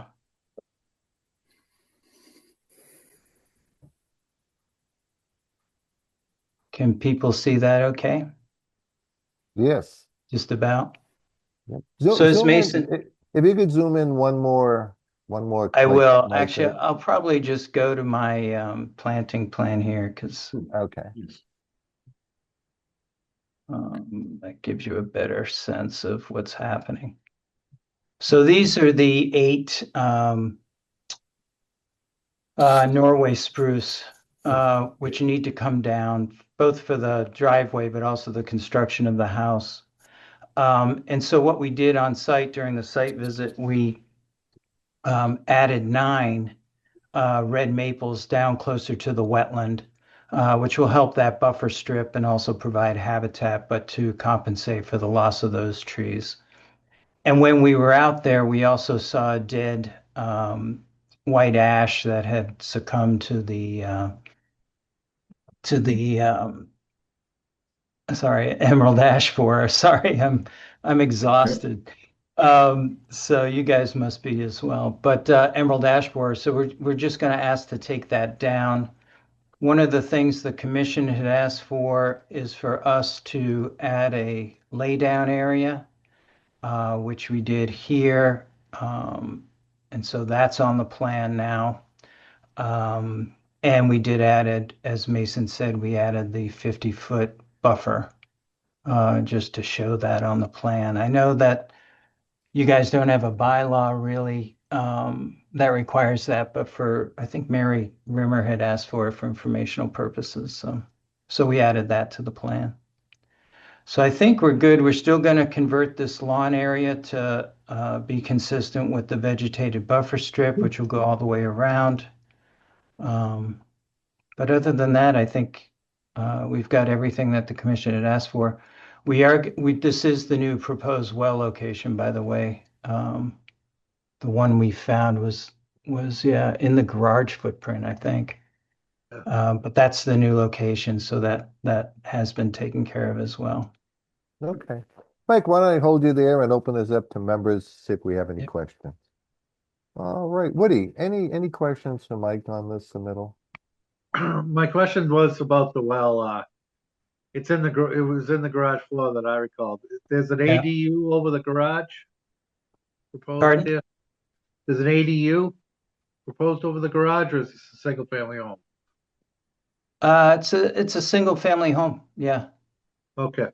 And so they're gonna drill a new well out back and then do something Yeah. with the old one to decommission it. Yeah, Alright. that's the new well there. All right, and you are correct, that tree in the back has been dead for years, so. Yeah. Yeah. It's All a right. big one. Those are the only questions I have. Thanks, Bob. Okay, Thank you, Mike. thank you, Woody. Mike, any questions for Mike on this one? No, I don't think so. It's pretty straightforward and it's a great plan. Very, Yeah, very very helpful. detailed. Thank you. Okay, thank you, Mick. Frank, any questions on this submittal? No questions, Bob. Thank you. Okay, thank you, Frank. David, how about yourself? Any questions on this submittal? No, I did the site walk with Woody, Mike, and Mason. It's in the homeowner's best interest to get rid of these trees that'd be right over the house. So I have no questions. Just I think it's a good plan. Okay, I have no questions. Mason, are there any raised hands from the public at this time? Seeing none. Okay, any further questions from the members? Okay, does anyone have a request for additional information or another site visit? Okay, Nope. I will entertain a motion to close the public hearing. So move. Second? All right, Woody and Mick. Okay, roll call. Woody, Yes. Mick, All right. Frank, Frank, so delay. Yes. yep, and Bob Connors votes yes. All right, Yes. so Mason made the one comment about just adding one conditioning the removal of is it a wooden boardwalk that goes into the marsh? Yeah, it's So- what it looked like. I'm not really even Yeah. sure how it got there or what the original purpose was, but It's actually on the plan, guys. Sorry about that. I'll show you. Now, Um, are you referencing the removal, Mike, on the plan? Yeah, Okay, right there. no, where is it? Sorry, I know the meeting's closed, but Yeah, okay, so we have that noted, so it's on the plan there. okay. So it doesn't even require a special condition on that if it's on the plan.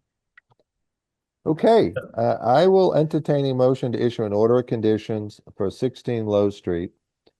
And Mason, I think that we've determined that that's on the plan. It doesn't require a special condition. All right. So do we have the motion in a Mhm. second? So moved. Woody, Second? Mick, okay. Roll call, all in favor? Woody, Yes. Mick, All right. Frank? David, we'll wait for, Yes. It's almost like watching, Yes. a talk show where there's a 7-second delay, it's It's a serious delay. He's no, good. He's no, good. Frank, His dialogue. I think Lisa monitors everything that he says and then she hits Maybe that's it. hits the I release have the button. highest bandwidth that Comcast offers. Yeah. Like I'm watching a dubbed foreign film or something. Okay, Mike, thank you. And Thank you, everyone. all right, thank you. Thanks, Mike. Happy New All right. Year. Happy New Now, Year. next matter, I see Maureen Harold. Maureen, my God, I hope you had a cup of coffee waiting for this one. Next matter is a continued public hearing, DEP file number 0501453, 34 Central Street. Applicant is submitting a notice of intent for the construction of an MBT residential housing development at 34 Central Street. Mason has recused himself, and I see Heidi. Heidi, good evening. I hope you had a great holiday season. I did. Thank you very much. Good evening, everyone. Yep. And Heidi, the commission has received a copy of your earlier email today on Okay. the options of whether we're revised or a new filing. Yeah, I think we can certainly let Maureen speak, but I think the biggest thing for the commission tonight is to determine if the supplemental revised information or if a new NOI is warranted, and then depending on which way that goes, to discuss the completeness of the application. Okay. Well, why don't we do this? Why don't we have Maureen make a presentation, and then we'll after that we'll open up questions. Maureen, good evening. Hi, good evening. Thank you. Heidi, I'm just going to bring in the plan for the commission, if Yeah. that works. Yeah. Sure. Maureen, just give us your name and association for the record. Sure. Maureen Harold from Norse Environmental Services. It says I'm disabled from screen sharing, so I might have to wing it if Mason is off. Okay, so I can't bring in the plan, but just to refresh the commission's memory, this project is a multifamily residential development project pursuant to the MBTA community zoning law.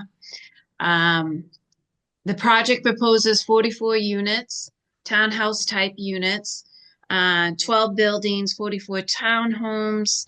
10% will be priced as affordable.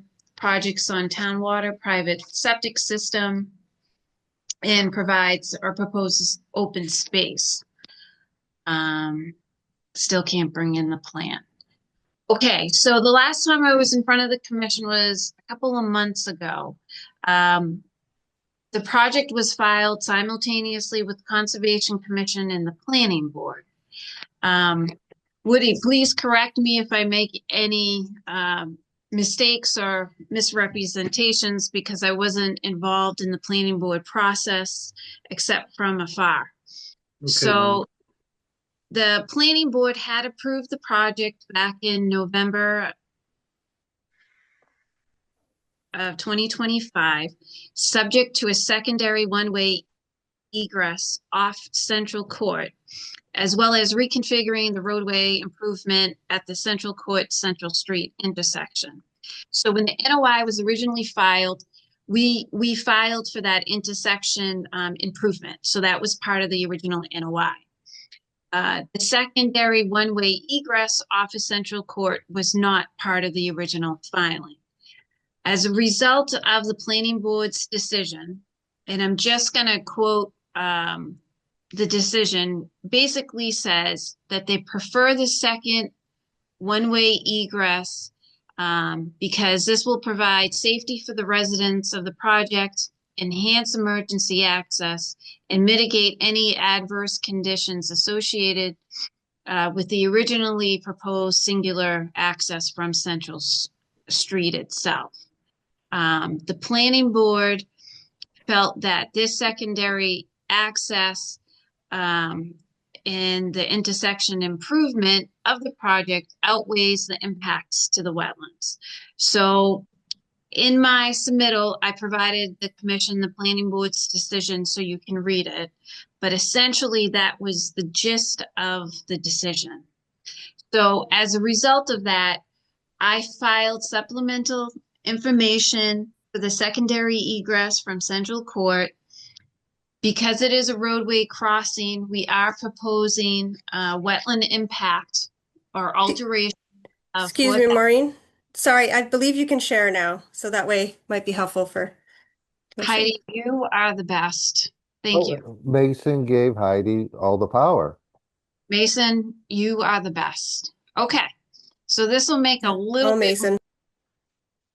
So here is the secondary access way that the planning board approved. So this will be a one-way access. So I believe the entrance will be off of Central Street and the exit will be onto Central Court. We have a BVW, which is highlighted here, if you can follow my screen.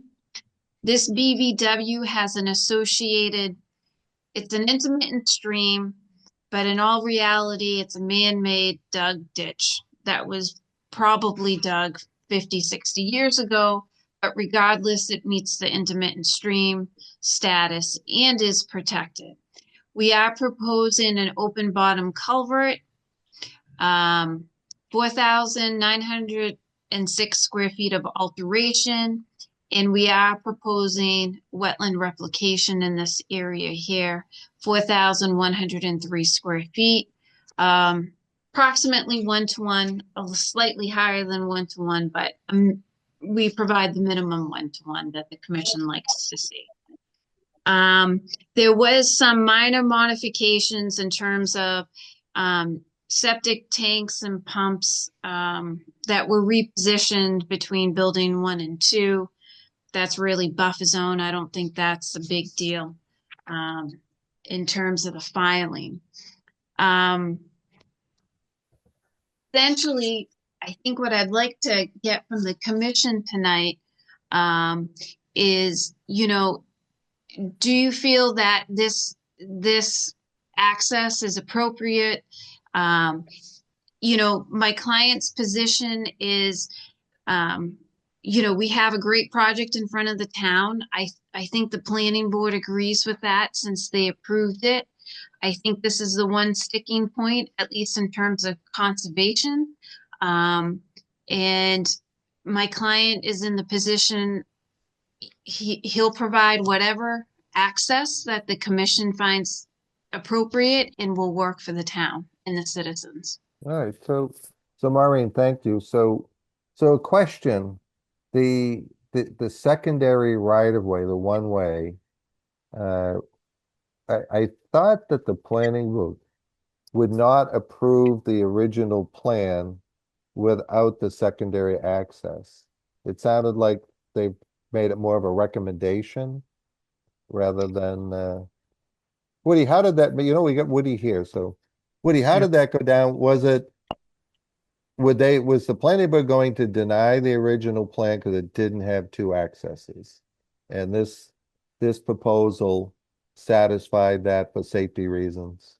Yes, it's what we were calling the exit road, calling it option B. And what it does, with support of both peer reviews on traffic, police and fire, and being one of the second largest number of units subdivision that we've approved, whether it's MBTA or not. But what it does is it allows 2 forms of egress if in case of emergency, but it also improves the line of sight, especially also with the reconfiguration of Central Street so that it comes, right now Central Street comes out at an angle and you really got to look hard to the left to see to the left. So Central Street will get reconfigured so that it's you come out at a 90-degree, your line of sight's better. But in the traffic reports, the line of sight was minimal coming if we just use the entrance as a 2-way entrance exit. So it improves the line of sight to the right as you're exiting Central Court substantially. And we basically came to that conclusion. and we voted on it for option B, and here we are on the conservation end of things to vet the wetland crossing, which is under 5,000 square feet. It's just over 4,000 square feet. So I guess the big question is, if the Conservation Commission deemed option B,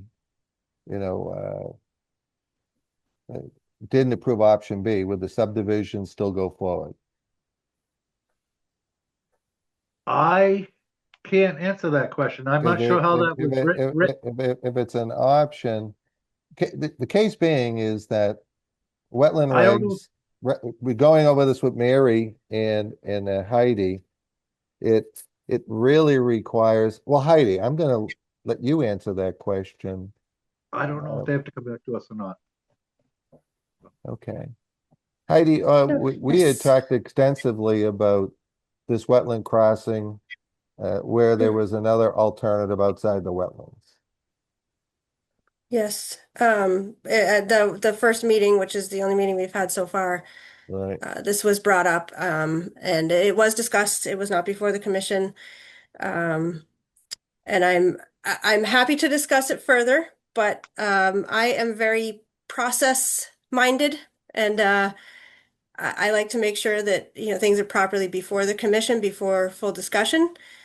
So that would be where I would want to go, is make sure that Okay. if this is what the applicant is submitting, so process wise, because the planning board has already closed, which is their full right to do. And obviously everyone tries to work together as best as we can. I mean, that's the way we all try to do things.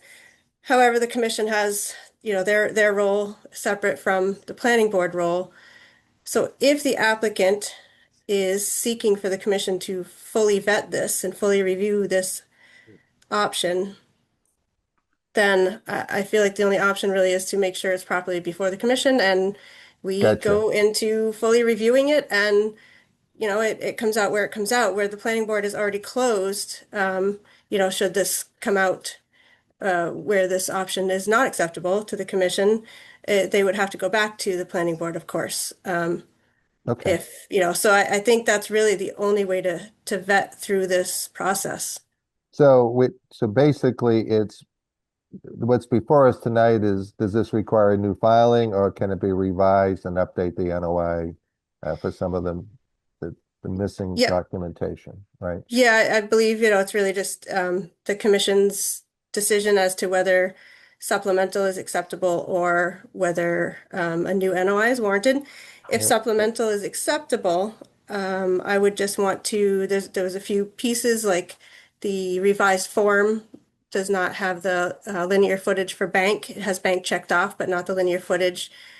And I did not see where any re-notification or new legal ad was done. And I would suggest to the commission that that'd be a minimum requirement on a. that these changes are significant enough to warrant that, and could actually open to an appeal without it, and neither side wants that. Yeah, no, and certainly we don't. So what I'm going to do is, let me read the bullet items that you sent in your email today and start it that way. So Heidi had provided the documentation for discussion tonight. The first item was the original NOI application is administratively incomplete, as detailed in my review letter dated September 22. The commission can decide if a revised, updated notice of intent submittal is appropriate, or if a new notice of intent should be submitted based on the significant change in the resource area. And basically, if we decided that a revised, updated NOI was a direction, that it would warrant a re-notification of abutters and a re-advertising of the legal notice. And so that's what's before us.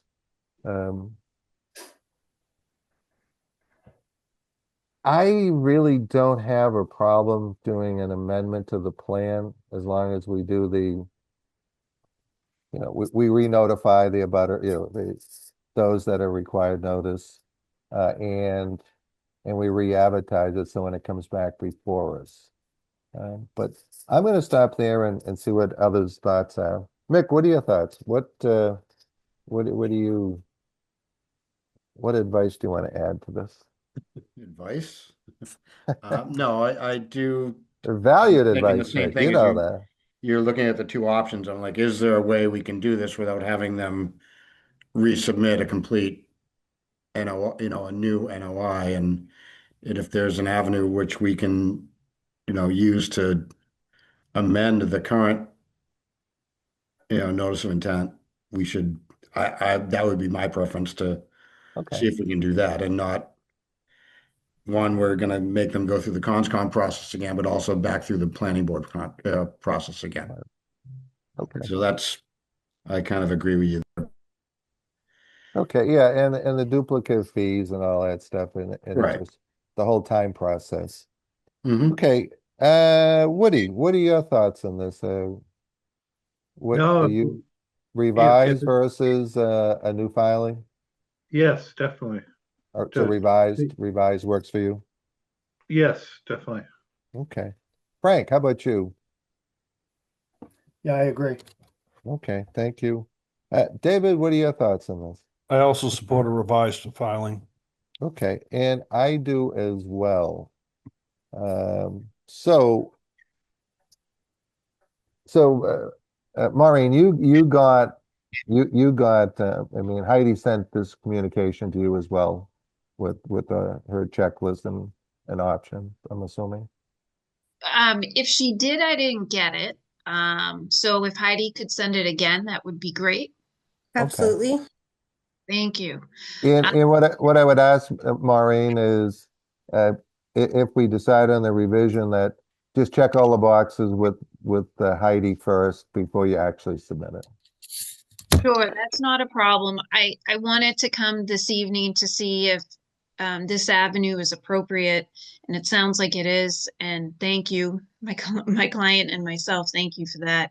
And I know, there's some additional detail that needs to be shown. I'm more than happy to provide that. We can re-notify the abutters, re-advertise. That's no big deal. Okay. Mick, you have your raised hand. What do you want to add to the discussion? You're on mute. I would, yep. No, I would just say that revision, and I don't know if it's been presented previously, and I may have missed it, but would that revision include, or should we include a detailed on the wetlands replication area, that 4,100 square feet? So detailed planting plan and elevation plan for that replication area. Yeah, I mean, we're going to depend on Heidi. Heidi is detailed oriented, which is perfect on a project Yes. like this. So I think that Heidi, we don't want any open issues. Obviously, when it comes back, it's changed a fair amount. Not quite significant enough to kick it into an NOI, but again, I think you and Heidi, Maureen, just got to work together and Absolutely. get it back to us. Okay. Yep. No, that's great. I'm more than happy to do that. I was just really looking for a direction to get this back in front of the commission. I can fill in, cross the T's and dot the I's. Not a problem. Okay. Yeah, and I think the revised sounds appropriate for this with the renotice and the legal ad. Just we don't need this to open up on either side, like I said, for grounds for appeal without renoticing. So that's just a simple box to check. And some of the other things, certainly I'm happy to speak with Maureen about if that's what the commission would like me to do as far as the administratively incomplete pieces and things like I didn't see a detail for the crossing and things like that. Right. You know the level of detail that we're looking for, and as our consultant, we're going to rely on you to work with Maureen, and don't come back to us until Heidi signs up on it, Maureen, I guess is what we're saying. I'll try and make you happy, Heidi. I'm happy to work with Maureen. So Heidi, just a procedural question. Does this require a motion to entertain the revised submittal or amended submittal and condition that we mentioned, or is it? No, if the commission is, because it's a revised submittal. It would just be a continuance. And when they come back with the completed, then the commission will acknowledge when it's complete. If it were to need to be a new NOI, then it would need to be a vote for withdrawal or, whichever, Okay. but we don't need a vote if we're going to move forward with just revised information. It's just a case of waiting till the application's complete before we continue discussion. That's all. Okay. Yeah, I would just, when you do the minutes for the meeting, highlight the board's, the board's consensus that the revised approach was the appropriate one. Yes, absolutely. I'll make Okay. sure that's. Okay. All right. So Maureen, are you requesting a continuance to a date certain or? I have to re-notify the abutters and a legal ad, and I think the deadline's today, right? Can I request a continuance to a date uncertain? I just want to make sure I get everything. Well, all I would say, why don't you kick it down to either the 20th, and then at that point, if you're ready to go, otherwise just notify Heidi and we'll do another continuance. It's not going to be a big problem. That would be my suggestion. That way, if you get everything out right away, or you Yep. contact the newspaper tomorrow and they say, yeah, we can run it, then you're all set for the 20th.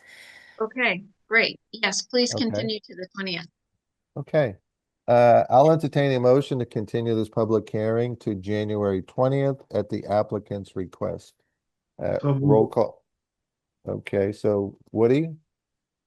Who second? Who did the second? Nick, did you do the second? Okay. Okay, roll call. All in favor? Woody? Yes. Frank? Yes. Mick? Aye. David? Yes. And Bob Connors votes yes. All right, guys. Thank you. Thank you for your patience. Sometimes these RDAs drag on longer than Oh, I orders know. of conditions, NOIs. Yeah, it happens. Thank you for your time this evening. Have a good Yeah. night. All right, Thank guys. you. Thank you. Good night. All right. Thank you, So guys. now Mason has a lot of information that he's going to provide to us in about 30 seconds. So Exactly. it's going to So sound like I one of those commercials, that speed reading at the end to get everything in. I have a quick update from the Orchard Street Culvert project that was permitted before I came, but they will be coming for a COC at some point. So you'll see the annual monitoring report in there.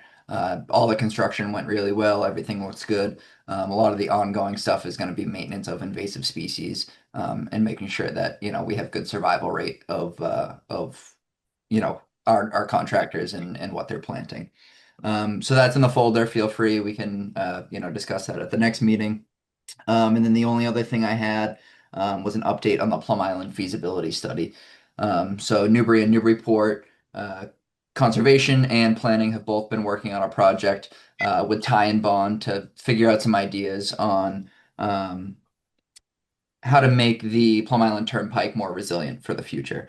So as they finalize their report, there's going to be between 3 and 4 different additions of what they're considering improvements to the Plum Island Turnpike based on benefits and based on impact. So obviously, the more impact we have to those adjacent salt marsh and resource areas, the more benefit we're going to be able to get because we're going to be able to raise the road higher, make it wider, and things like that. So as that gets finalized, I'll be sharing those as well, and we can, happily can discuss with anyone, or if we want to go over that at a future meeting too, that also works. Okay. Any questions for Mason on either one of those items? Okay. So one item I asked Mason to put on the agenda was 26 meeting schedule and deadline discussions. So this meeting we advertised, we upcoming meetings were identified as January 20th and February 3rd. This was probably one of the longer meetings that we've had in the last half a dozen meetings. Most of them been an hour. I'm going to suggest we consider meeting only once a month in February, March, April, and May. We can always add a special meeting, an emergency meeting for something that pops in. What it does now is every 2 weeks, there's a cutoff of the Tuesday before the meeting for submittals. and no one's complying with it. And we're getting stuff in on Fridays, Mondays, or even 4 o'clock on a Tuesday. And it doesn't give us sufficient time to be able to review it. And I just throw that out there. And I've talked to Mason about it. And I think it's worth a try. And like I say, if we had a certificate of compliance and someone was struggling with a closing, we could simply call an emergency meeting and meet the public notice on it and go for there. But so what are your thoughts on that? Woody, what are your thoughts on meeting? So it would be February, March, April, and May. We would meet once a month, the first Tuesday of the month.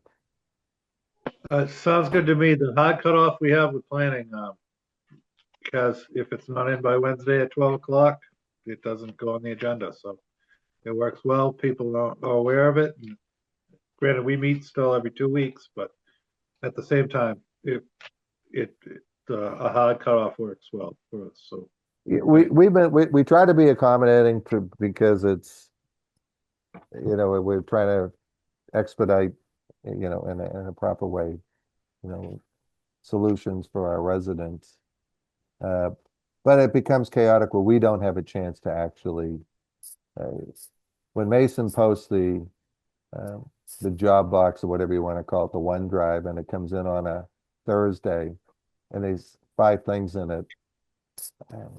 Not many of us are spending all day Saturday and Sunday looking at this. Right. So, and you know what, I think tonight was the exception on the length of the meeting where we're going to be close to 3 hours. We've been averaging about an hour and 15 minutes, an hour and a half. So if we find that it's becoming a problem, we have too many agenda items, we can always go back to the other schedule just by a simple vote and discussion. yeah, no, it sounds good for me. And as with planning, it allows everyone to have the information before, they're not trying to cram it on Monday and Tuesday. So. Yep. So Woody, you're okay to try this once a month for the next 4 months? Sounds great, Bob. Okay. Frank, what are your thoughts on that? Although Frank loves to take these meetings. I mean, he would like to meet every week, but yeah. Wait till Get a life, Frank. Well, I only have one concern. I only have one concern, Bob, and that is if someone is there's a lot of construction that's going to be planned for spring, right? Yep. And if some of these things haven't already been approved, we could be delaying things longer by only having 1 month meetings. That's my only concern. Yeah, I mean, remember, we always have the option to have a special meeting. All we need is 48 hours to post it. And we've done that between meeting every 2 weeks to accommodate someone that's got a closing and they find it in their title. No, I think it's a valid point, but we've met for the once a month for the last 2 months. And I think that I think it's worth a try. But so you yay and nay, Frank, to try it. Yeah, I'm okay with it. Yeah. Okay, that's the right answer, by the way, because otherwise there'd be a riot with the rest of us. We know where you live. I'm not opposed to fighting. I don't. No, but it's not a fair, Frank. It's not a So, fair fight. You got a bum shoulder now. You're falling apart, for God's sake. David, what are your thoughts? That's on that? right. Yeah. Yeah, I'm okay with it as well. Now consider who's talking here. I've just been very, very new to the board. But in this, I think a lot of this work, like pre-meeting work, would fall on Mason, unfortunately. So as an example, the guy with the gentleman, I think it was Tom with the dock. There was a lot of discussion around that. I think we're probably 35 minutes in on that one topic. Oh yeah, yeah. would Mason go and say, hey, this is my opinion, you can go before the board, but you've got to come better prepared to say what was the motivation behind the change of the design or whatever? It's not conforming and things like that. But I think the burden would really fall to Mason. So kind of do some of that upfront planning so that the meetings that we do have are shorter. That's more an Yeah. observation than anything else. No, you know what, we implemented that if we don't have a DEP file number, we can't take a vote on it. And so our policy been, we just withhold all questions until our site visits. And we actually urge the applicant to just continue it to the next meeting. Okay. Because you're not gonna get any feedback. You know what, some consultants just wanna go forward even though they know that we're gonna get the same presentation in 2 weeks with a file number and conditions as we got tonight. Yeah. And it's like, well, I mean, that's an RDA, but like on the NOI, on the boat docks, we're gonna get the same exact presentation in 2 weeks with comments from DEP. Gotcha. So it's a complete duplication.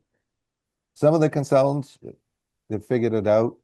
But they all want to kind of peek under the hood and see what we're thinking, but it's not fair to the commission to waste our time and the other applicants that are behind. Our goal has always been, come here, be prepared, have your plan in order, and we can Right. approve it tonight. Right. And it happens once in a while, but more times than not, it's not.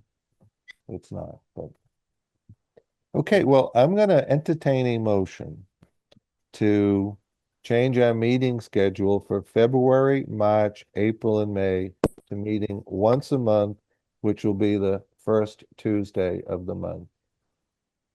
So moved. Okay, Woody? Mick? Second.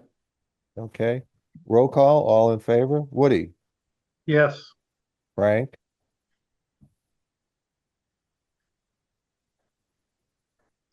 Yes. Mick? All right. David? Yes. And Bob Connors. All right, thank you. And Mason, if as anything arises, we need a special meeting, just, we're not looking to David's concern or Frank's concern that we're not looking to penalize anybody, but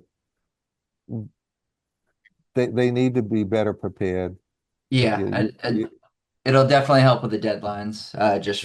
For an example, for that dock project that David was talking about, I got those CAD files and aerial photos at 4:15 today. So Yeah. I mean, it's ridiculous. the better deadline schedule we have, I think the people will respect it a little bit more, and it can, help us all be, more prepared.